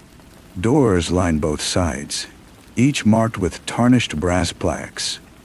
107, 109, 111. Only odd numbers on this side. He glanced across and saw even numbers opposite. 106, 110, 110. The asymmetry bothered him in a way he couldn't articulate. He tried the handle of door 111, turned easily, too easily, as if the locking mechanism had corroded long ago. The door swung inward on silent hinges, a silence somehow more disturbing than creaking would have been. Inside was a small room about 10 feet square, containing a metal bed frame stripped of its mattress, a small table, an overturned chair. Above where the head of the bed would have been, someone had written words in what looked like dried blood. "She knows you're here." Jonah backed out of the room, breathing quickly, closed the door behind him, stood in the corridor forcing himself to breathe slowly, to think. This was an asylum, he understood with the same inexplicable certainty that had told him his name. A hospital for the insane, long abandoned, left to decay. But why was he here? It was Eliza. He continued down the hallway. More closed doors. More numbers mapping out a geography of institutional suffering. From behind one, he heard something unmistakable. The click of a shoe on hard tile. He whirled around. The hallway was empty, but only for an instant. Only a heartbeat. A section of crumbling wall behind him appeared pristine, freshly painted, clean. That vision lasted less than a second before decay reclaimed it. And in that brief moment, he'd heard it clearly. Footsteps. Deliberate. Moving away from him. His heart pounding. Jonah reached for the door he'd just closed. He had to see that room again, to verify what he'd witnessed. His fingers closed around the handle. He swung the door open. He was looking into a brightly lit surgical theater. Tiered seating rose steeply around a central stage where a steel table gleamed under harsh artificial lights. The room was filled with men in dark suits, all watching with rapt attention. On the table lay a woman held by restraints, her head locked in a metal brace. Standing beside her, holding a long metal instrument, was a man in dark clothing wearing round spectacles. Jonah slammed the door shut. His breathing was ragged, panicked. He pressed his back against the opposite wall, eyes locked on the door, marked 111. This couldn't be real. The room had been empty. He'd seen it empty. Unless time wasn't working the way it should. At the end of the corridor stood double doors with small reinforced glass windows at eye level. He moved toward them cautiously, and as he did, he heard a new sound. Voices. Not quite speech, more like the suggestion of words, the echo of conversation from another room, muffled and unclear but unmistakably human. He pressed his face close to the glass and looked through. The room beyond was vast. A common area, maybe a cafeteria. Long tables arranged in orderly rows. At the far end stood a nurse's station, a raised platform from which staff could monitor the entire space. And there, standing by one of the tables, was a figure in white, a nurse, or the echo of one. She was translucent, barely there, more impression than reality. She was placing things on the table, perhaps dishes or medications. Her movements were precise, methodical. She seemed to be humming softly. Jonah pushed through the double doors. They operated silently. He was inside now, walking on a floor that felt solid beneath his feet, but looked like it might be just accumulated dust and phantom tiles. The nurse continued her work, oblivious to him. He could see through her to the wall beyond. Light, what little there was, passed through her, as though she were made of water. He was about 10 feet away when she looked up. Their eyes met. For a moment, nothing happened. Then her face changed from mild concentration to something else entirely. Shock, followed by terror so raw and instinctive that Jonah felt it like a physical blow. But beneath that fear was something else. Recognition. She knew him. She opened her mouth and screamed, a sound that seemed to come from everywhere at once, from the walls themselves, from the air, even from inside Jonah's own head. Stumbling backward, hands over his ears, he watched as she disappeared completely, not fading but erased, as if she'd never existed. Yet the scream continued, now joined by other sounds, running footsteps, jangling keys, male voices shouting commands. "The doctor!" one voice cried out. "He's back. Block the east corridor. Don't let him through." Jonah ran, finding himself in a stairwell, though he wasn't sure how he'd gotten there. Stairs climbed into darkness above and descended into deeper gloom below.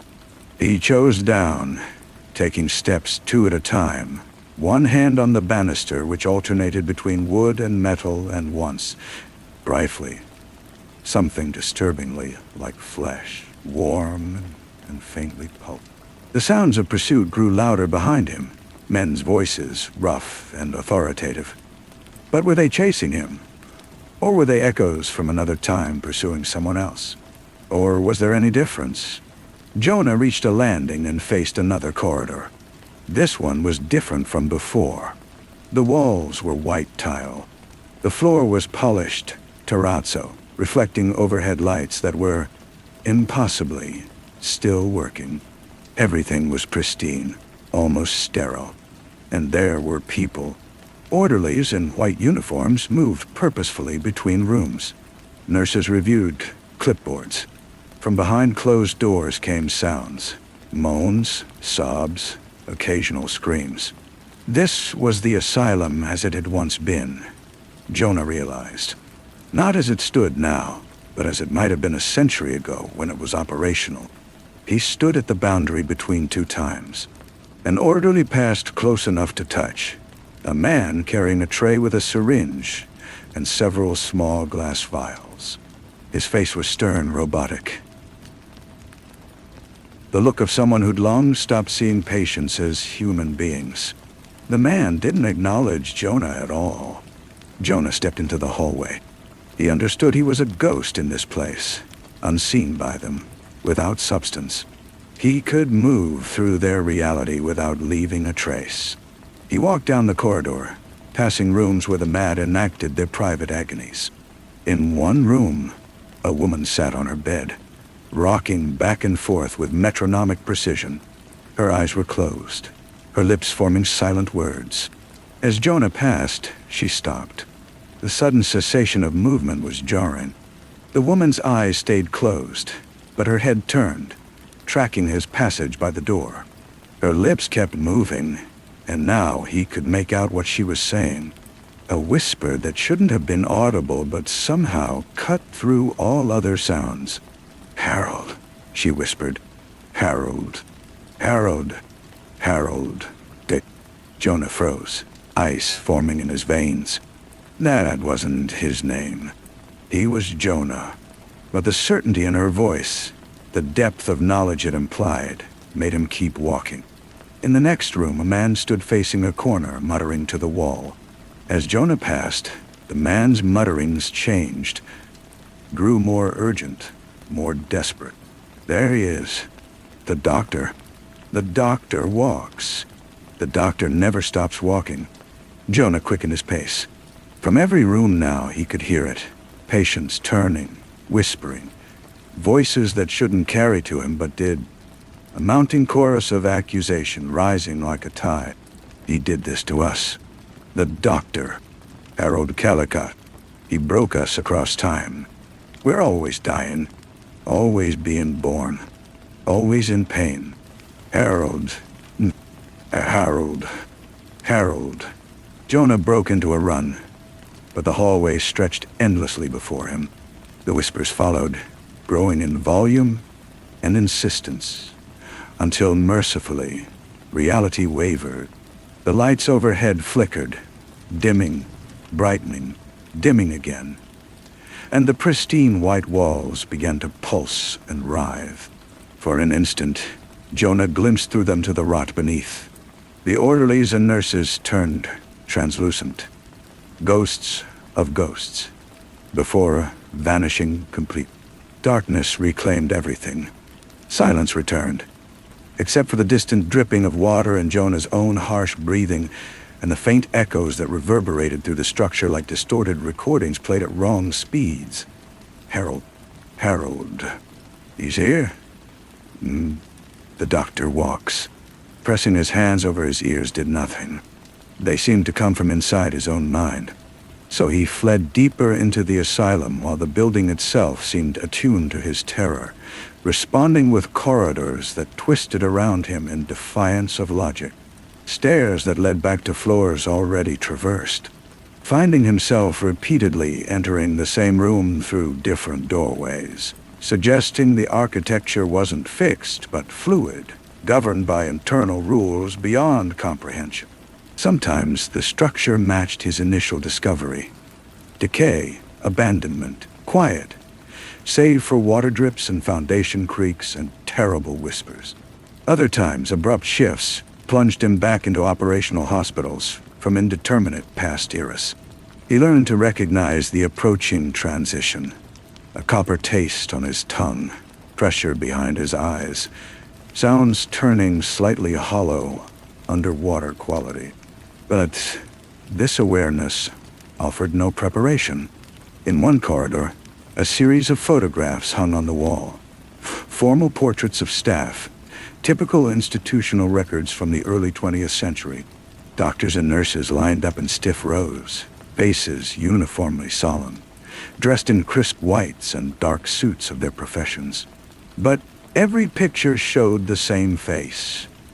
A man with round spectacles and aristocratic features, always centered, his expression one of detached intelligence.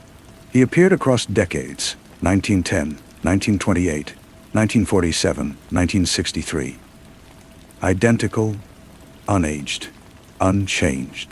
The same face, the same posture, the same slight knowing smile. Beneath each, small brass plaques engraved with names. He leaned close to read the most recent. Dr. H. Callicott, Chief Medical Officer, 1961-1975. The name ignited something deep in his mind, a spark of recognition instantly smothered by fog. But the face was seared into his memory. This man had harmed Eliza. This man had to pay. He turned away and caught his reflection in a glass display case. For less than a heartbeat, his face staring back wasn't his own. It was older, refined, wearing round spectacles, clinical detachment. He stumbled backward, looked again. His own face stared back, young, terrified, unfamiliar. Yet the image of that other lingered in his mind, like an afterimage, burned onto retinas. He continued down the hallway, walking with increasing determination. He needed to find the doctor's office. In a building like this, there would be records. Patient files, some account of what happened to Eliza, and why her name was carved into his arm. He spotted a directory fixed to a wall, its glass cover, cracked but readable. Administrative offices on the 3rd floor. Finding a staircase, he began to climb. The steps were treacherous. Several had rotted completely, forcing him to leap over voids that revealed an abyss below. He heard movement in that darkness, scraping sounds, wet sounds that might be breathing or air moving through damaged pipes. And beneath it all, the whispers still echoed through the building. His name?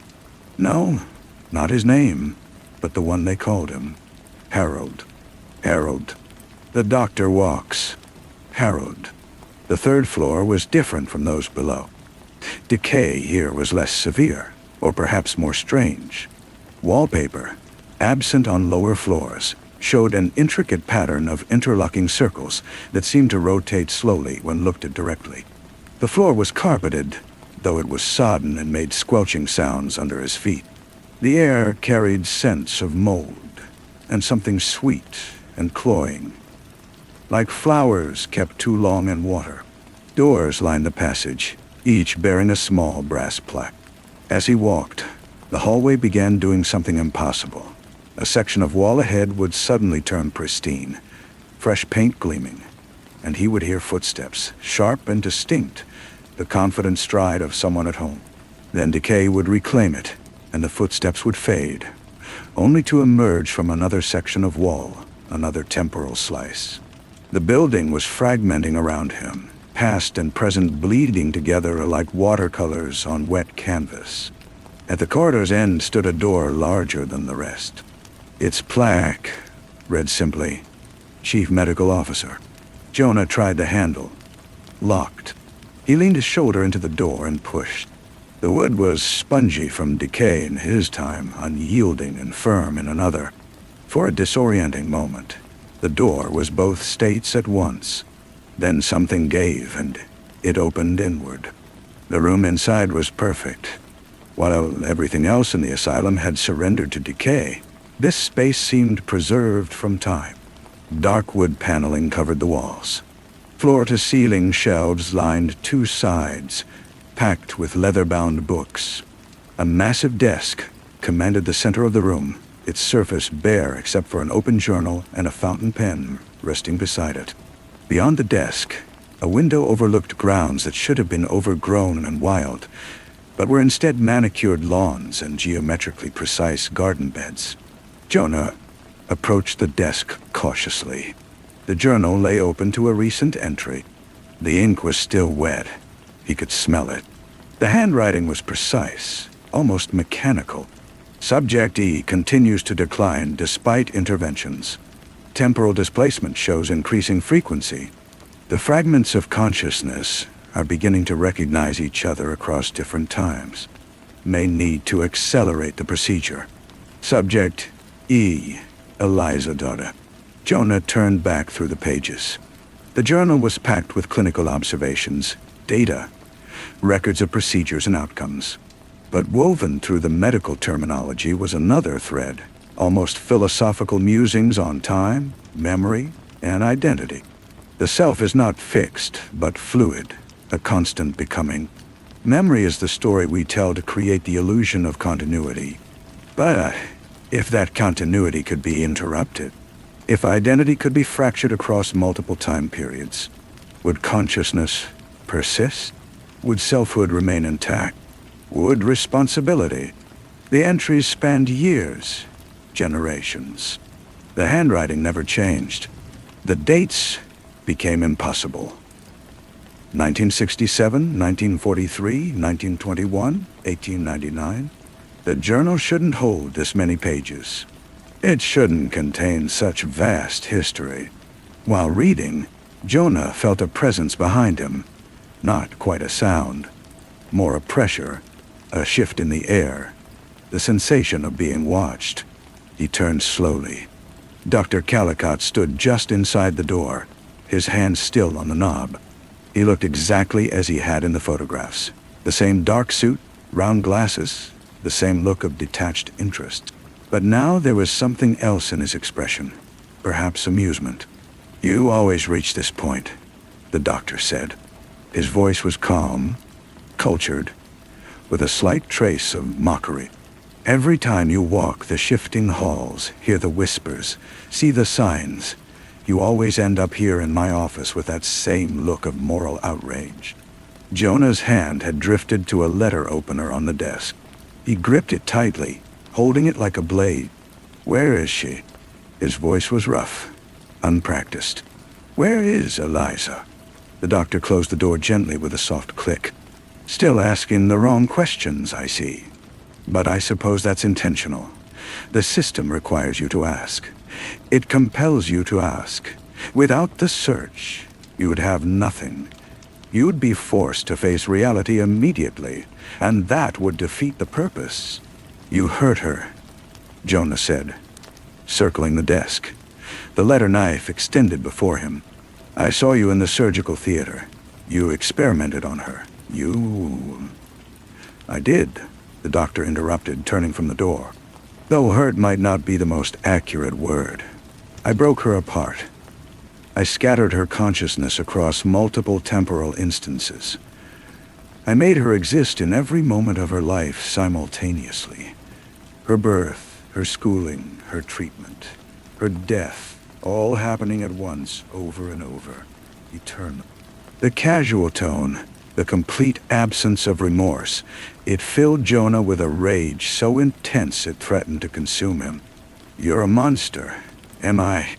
The doctor's lips formed a slight smile. But monsters are simple creatures, Jonah. Easy to understand. Easy to hate. I'm something more complex than that. So are you. My name is Jonah.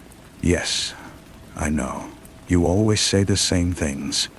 You always make the same accusations. And I always give you the same choice.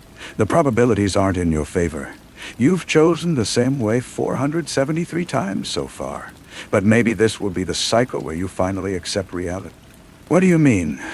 Sit down, the doctor said. A command, not a request. And I'll explain what you are, what you've done, what you've forced yourself to forget. Jonah hesitated. Every instinct screamed at him to strike, to plunge the letter knife into the doctor's throat and end this. But there was something in the doctor's voice. A conviction. A knowledge that suggested he held all the answers to questions Jonah hadn't even thought to ask. And beneath his rage, Jonah felt something else. A terrible curiosity. I need to know, he said finally. The doctor settled into his chair behind the desk with the ease of someone who'd done this many times before. He removed his glasses and began cleaning them with a cloth. For a moment without them, his face looked almost... Jonah looked away. There was something about the doctor's face without spectacles that disturbed him in ways he couldn't express. Let me tell you about Eliza, the doctor said as he replaced his glasses. Though perhaps we should start with what Eliza represents, rather than who she is. He opened a drawer and removed a file folder, setting it on the desk between them. It contained papers, diagrams, technical schematics filled with complex mathematical symbols. Jonah tried to decipher them, but the symbols were foreign, the concepts beyond his grasp. Eliza, the doctor said, tapping the folder. Endless loop isolation zone assessment. A temporal confinement mechanism. A very special kind of prison, created to confine a very special kind of prisoner. A prison for whom? For you. He leaned back in his chair. Or more precisely, for the man you used to be before you became Jonah. Before you decided you needed to punish yourself for what you'd done. The room seemed to tilt. Jonah gripped the chair arms. I don't understand. No, you never do at first. His tone was almost tender, though the cruelty lay in that tenderness, like a cat might show a mouse before the killing strike. Look at me, Jonah. Look at my face. Really look. Jonah raised his eyes to meet a stare. For a moment, he saw only what he'd always seen. Refined features, round spectacles, the look of clinical detachment. Then, something shifted. The features stayed the same, but the interpretation changed. The shape of the chin, the distance between the eyes, the faint scar on the left temple. He recognized the face. He'd seen it in mirrors. No, he whispered.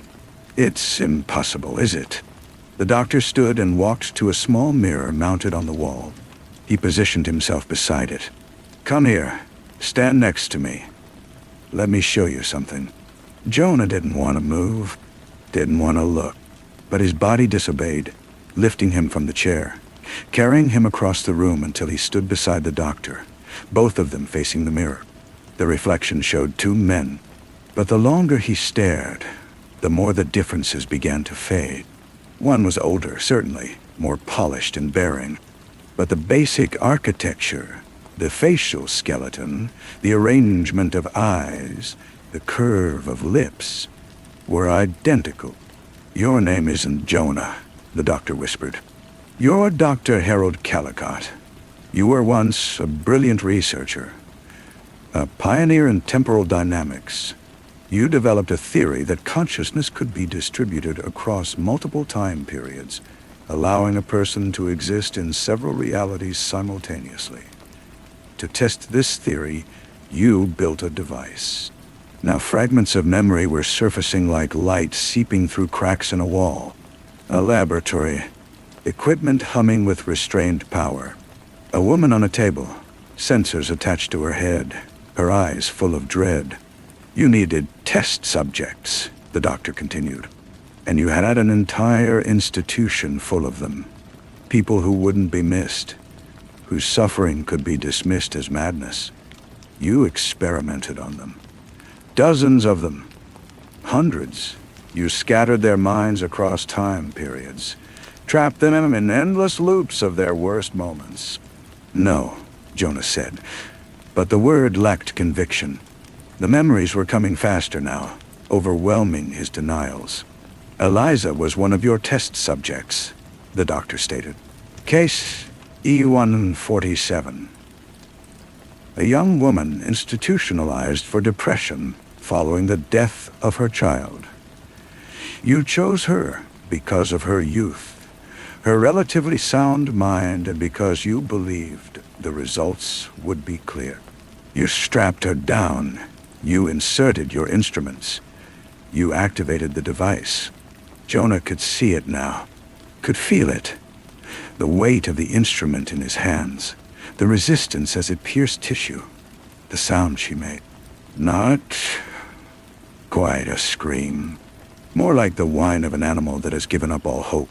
"And when you were done," the doctor said, "she existed in every moment of her life simultaneously. Always reliving her child's death, always being admitted to the asylum, always being admitted to the asylum, always undergoing your procedure, always dying. All at once, without end." Tears were streaming down Jonah's face now. "I didn't. I couldn't have. But you did. You did it to her. You did it to all of them. And when you finally understood what you'd done, when you finally saw your subjects as people rather than data, you faced a choice." The doctor stepped back from the mirror and returned to his desk. He picked up the journal and began turning its pages. "You could have destroyed your research, dismantled the device, ended the suffering you'd created. But you didn't have the courage for that. You couldn't bear to simply die with the knowledge of your crimes.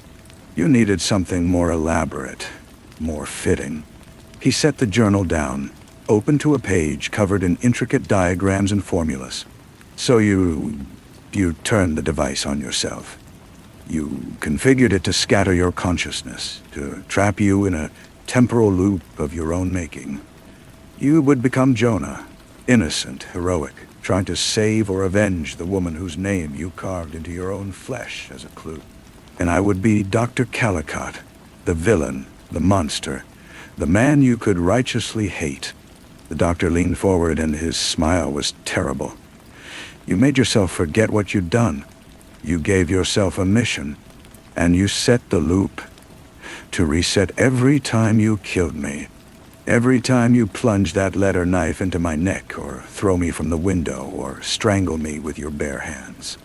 And believe me, you've tried all those methods and more. Now, the device erases your memory. You wake up on that bench in the lower corridor. The search begins again. How many times?" Jonah's voice was barely audible. 473 complete cycles, though times might not be quite accurate. Time works differently in this loop. From my perspective, from the part of you that remained aware, I experience all 473 iterations simultaneously. I'm always in this office explaining this to you. I'm always watching you wake. I'm always hearing the accusations of those patients you destroyed." The doctor stood and walked around until he stood directly before Jonah. "So, here's your choice. The same one I've offered you 472 times before. You can accept the truth. You can remember what you did, who you are. The loop will break. You'll live in real time again, as Dr. Harold Calicut, with full memory of every crime you committed. You'll see the whispers of those you hurt forever. You'll glimpse their faces in every shadow. You'll exist in this asylum, which isn't really an asylum but a temporal void. The doctor's smile widened. And I know this is tempting. I designed it to be tempting. You can kill me. You can reject this reality. You can continue as Jonah, heroic Jonah, forever hunting the monster who hurt Eliza. You'll wake again with no memory of this conversation. You'll feel purpose again. You'll have a villain to fight. It's comforting, isn't it? Being the hero? Never facing what you've done? He leaned closer, his voice dropping to a whisper. Go ahead, Jonah. You know the urge is there. You've done this 473 times. What's one more? Just take the letter opener, thrust it in, feel the satisfaction of killing the monster. And then you can go back to forgetting. Forgetting what you did to Eliza. Forgetting what you did to all of them. Forgetting that you are the monster. Now, Jonah's hand closed around the letter opener. It felt natural in his grip, like an old friend. How many times had he held it before? How many times had he plunged it into the neck of the man before him? The man who was himself. He looked down at the tattoo on his arm. The letters seemed to writhe beneath his skin, rearranging their order. Eliza Dot. Then, for a brief moment, something different. Letters that had formed a truth he'd been avoiding. The letter opener clattered onto the desk. I remember. Jonah said, no. Whispered words that came from somewhere deep inside him. A place sealed by false memories and comfortable lies. I remember what I did, who I am, what I forced myself to forget. The room trembled. The doctor, the projection, the construct, the part of himself that had stayed conscious, smiled. But this time, it wasn't malicious. It was almost sad. Finally, he said, I was starting to fear you never would. But he was already fading. As he disappeared, his features softened, became more human, less detached. And just before he vanished completely, Calicut saw his own face staring back. Not the old, aristocratic visage, but something younger and exposed. The face of a man who'd made terrible choices and couldn't undo them. Welcome home, Harold, the fading projection said. Welcome to the rest of eternity. And then, he was gone. Calicut stood alone in the office. Around him, the building groaned. The pristine walls began to crack, revealing the rot beneath. The books on the shelves crumbled to powder. Outside the window, the garden withered and died in seconds, revealing the true landscape. An endless gray void, neither light nor dark. Simply nothing. He walked to the window on unsteady legs. The asylum stretched infinitely in every direction, its corridors and rooms coexisting and overlapping across multiple time frames simultaneously. Now he could see it all, the full scope of his creation and his crime. And in every corridor, every room, every moment, he could see them. His victims, patient E-147, Eliza, strapped to a table, dying and being reborn and undergoing treatment all at once, her consciousness scattered across every moment of her life. The rocking woman frozen in her motion, existing in every version of her rocking perpetually. The man in the corner whispering to walls across ages, his words echoing through time itself. They all turned their gaze toward him, hundreds of faces, thousands, all recognizing him now that the loop had broken, now that he'd finally accepted reality. The whispers rose like an ocean tide. Harold. The doctor. He's here. He remembers. He knows. Harold. Yeah.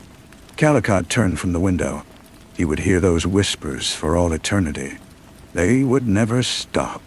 They would build and overlap, creating a chorus of accusation that would fill every second of his existence. He walked to the desk and sat down. He picked up the journal and fountain pen. His hand remembered the motion, the precise angle of pen on paper. He opened to a fresh page. There were infinite blank pages now that hadn't been there before but appeared as needed, and began writing. Day 1 of complete integration. The temporal fragmentation protocol has been successfully applied to its creator. Subject C, myself, has achieved full consciousness integration. All memories intact. All crimes remembered. The punishment has truly begun. I can see them all now. Every patient I destroyed. They linger at the edges of my sight, perpetually cycling through their loops, trapped in moments I chose for them. Patient E147 continues her endless procedure. Patient B89 rocks in his cell, counting endlessly. Patient M331 screams in hydrotherapy, drowning repeatedly without end. I built this place as my hell and succeeded beyond my own expectations. He paused to listen. The whispers had changed. They were no longer only accusatory but conversational, as if the patients were speaking to each other across time. He's writing again. The doctor always writes. Harold thinks his records matter. Nothing matters here. Everything matters here. Time is circular. Time is a spiral. Time is a prison. Calicut set down the pen. He opened another drawer in the desk, knowing what waited there. A small handheld mirror with a silver back. He raised it and looked at his reflection. The face looking back was both young and old at once. Sometimes it was Jonah's face, innocent and determined and heroic. Other times it was his own.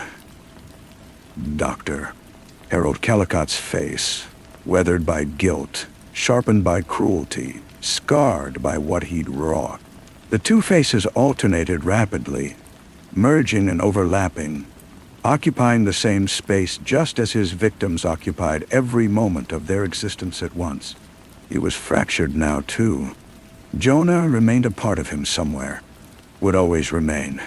That moment of waking on the bench, beginning the search, looking for Eliza, that segment of his existence would repeat endlessly in his mind. A loop within the larger cycle, a testament to his attempt to flee from guilt through fantasies of heroism. But now he knew. Now he would live both realities simultaneously, the innocent seeker and the guilty creator, for eternity. He set the mirror aside and left the office. The hallways of the asylum stretched ahead, endless and impossible. He began to walk, because there was nothing else to do.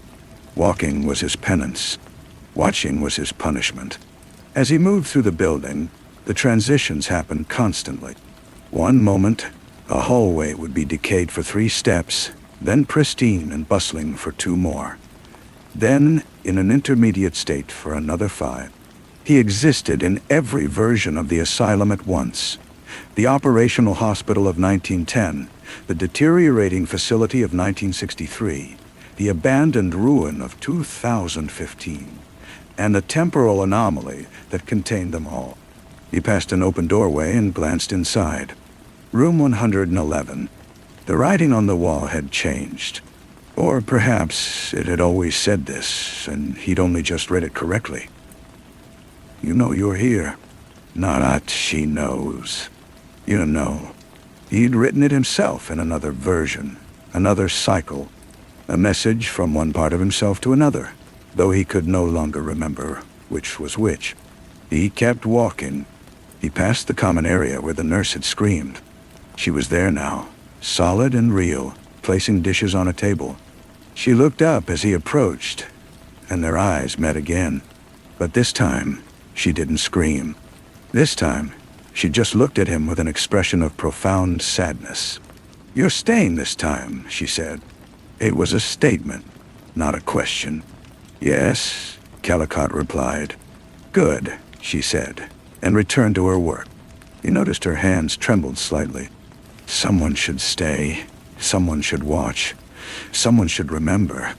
He wanted to apologize to her, but the words felt obscene.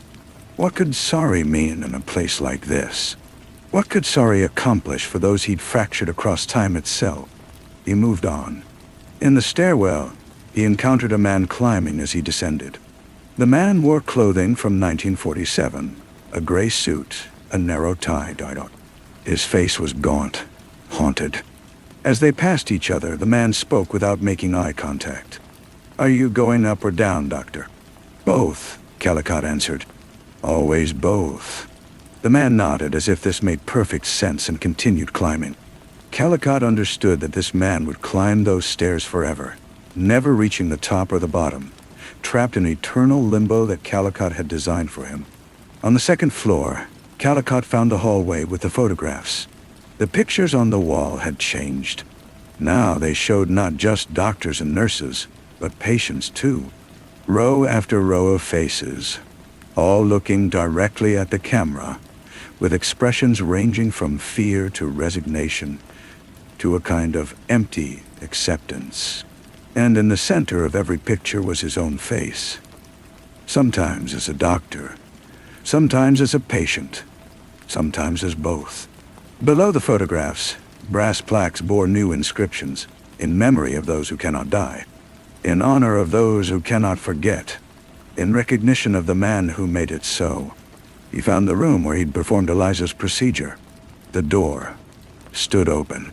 The room existed in multiple states simultaneously, sometimes empty and decaying, other times occupied and operational. He entered and saw himself standing beside the bed, young and overconfident, holding a long metal tool. On the bed lay Eliza, staring ahead with wide, unseeing eyes. The younger version of himself looked up and met his eyes.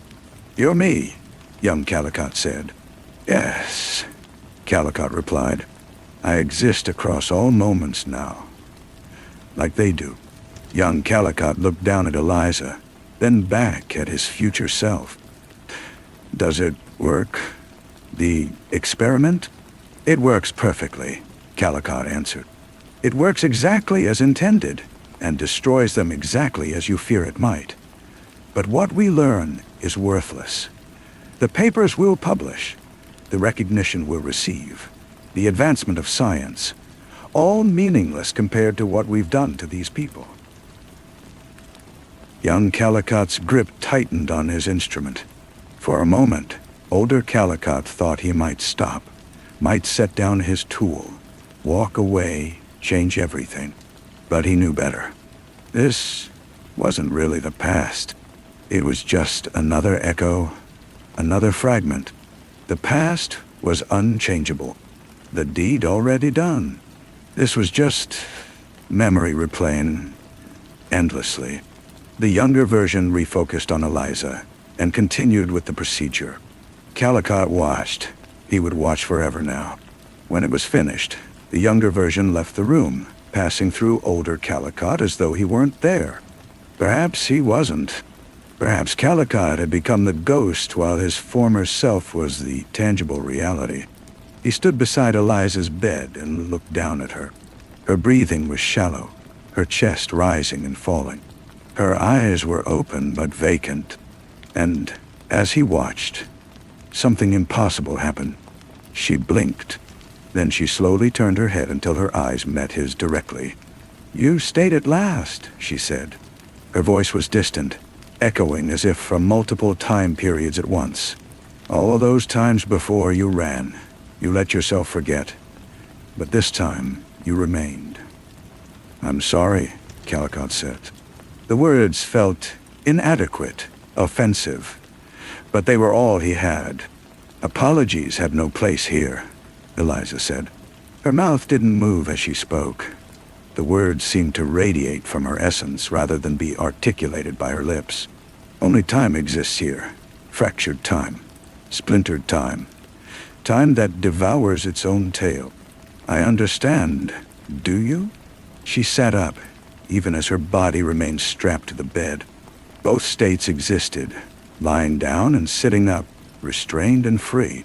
Do you understand what you made us into? We're no longer human. We're not even spirits. We're echoes of echoes.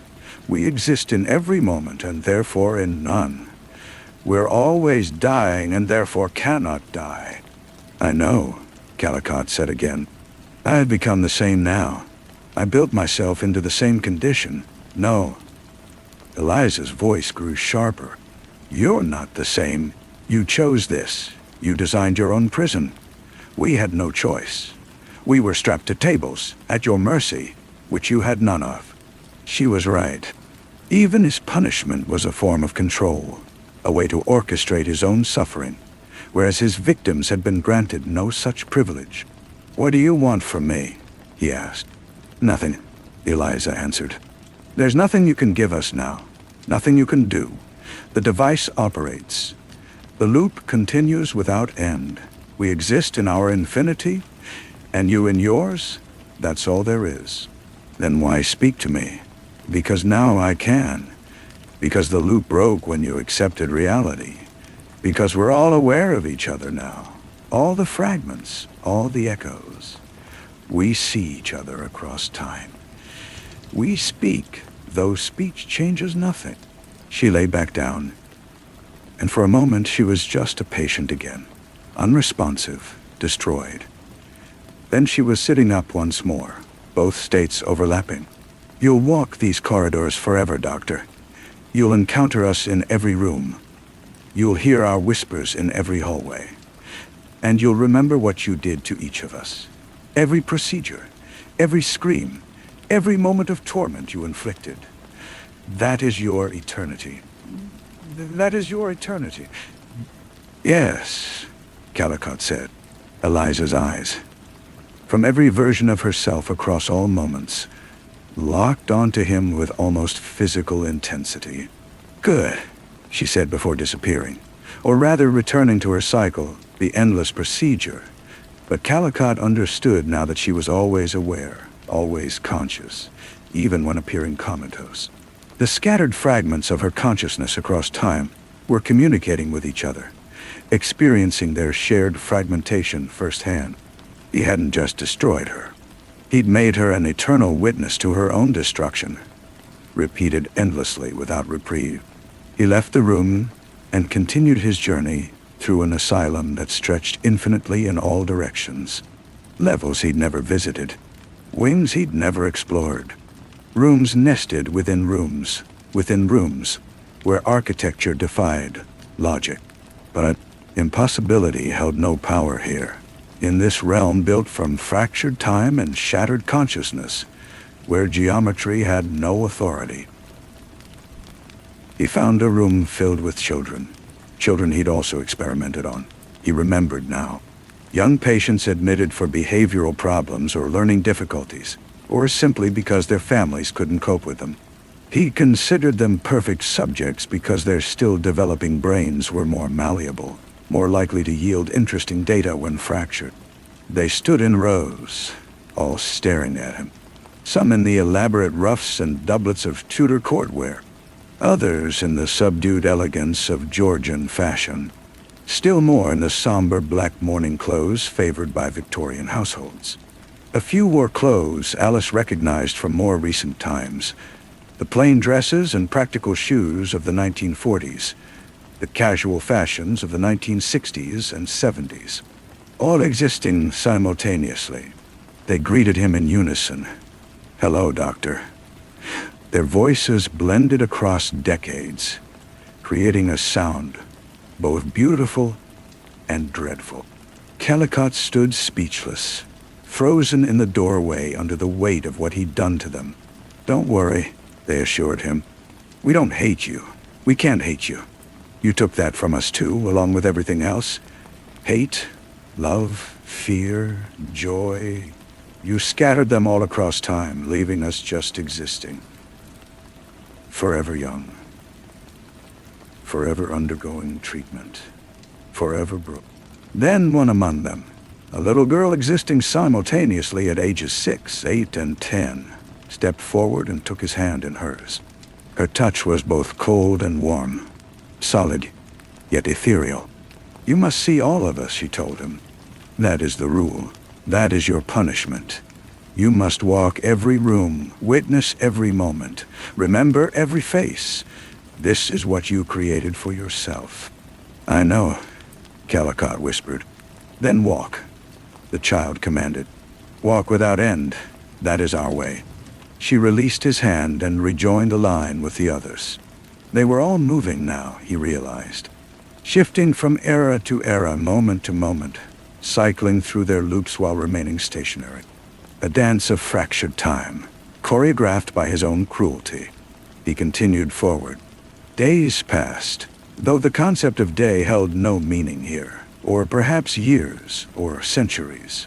Time was subjective within the asylum, broken and remade, then broken again. Calicut walked through it all, witnessing, remembering.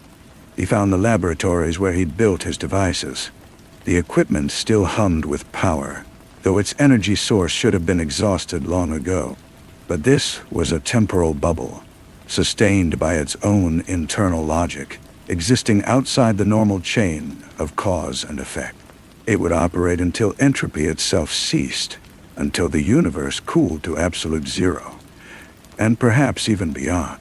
He discovered rooms filled with journals. His own journals, hundreds upon thousands of them, documenting every procedure, every observation, every insight extracted from the suffering of others. He wanted to burn them, but fire held no power here. He wanted to tear them apart, but the pages restored themselves as quickly as he could rip them. The records were eternal, just like the crimes they documented. He came upon a mirror, not the small one from his desk, but a full-length one, tarnished and fractured. He stood before it and watched his reflection splinter. Sometimes Jonas stared back, young and determined. Sometimes his own aged face. Sometimes both simultaneously. Sometimes neither, just an empty void where a figure should be. And always behind his reflection, he could see them.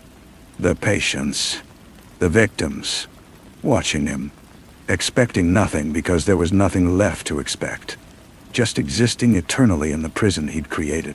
Calicut turned from the mirror and found himself back in the hallway outside his office. He'd completed a circuit, or perhaps the building had guided him in a loop.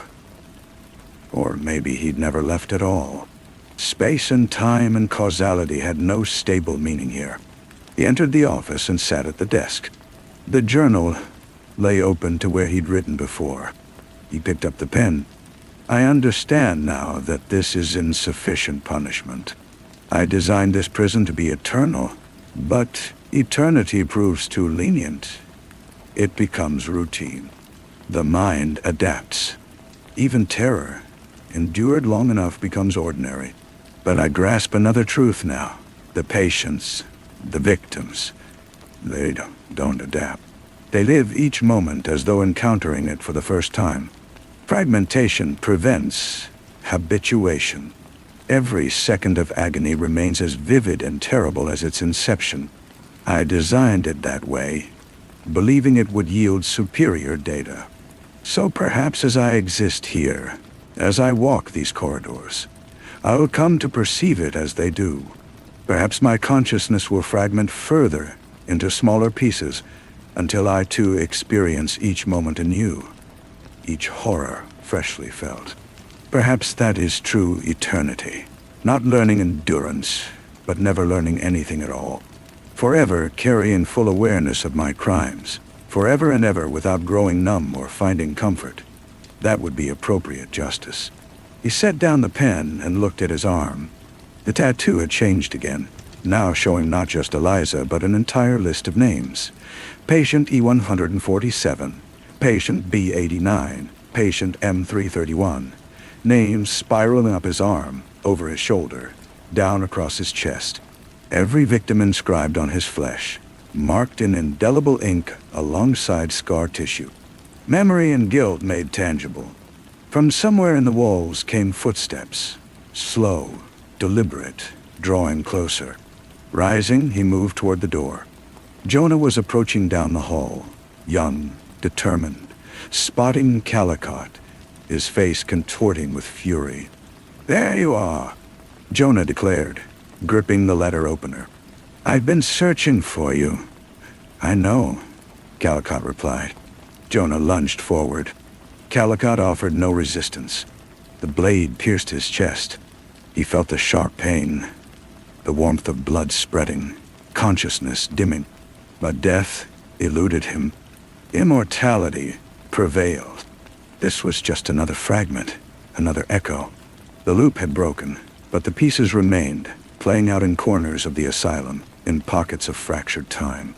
He stood with the blade embedded, watched Jonah dissolve as the moment unraveled, losing coherence. The blade vanished. The wound remained, then healed, then remained, cycling through states endlessly. He understood.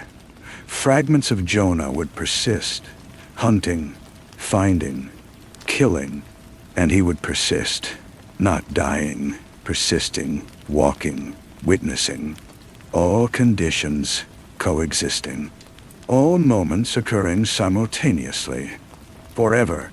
Callicott returned to his office, sat at his desk, picked up the pen. Day 1, he rewrote. Always day 1 here. Day 1 of infinity. The first day of an existence without end.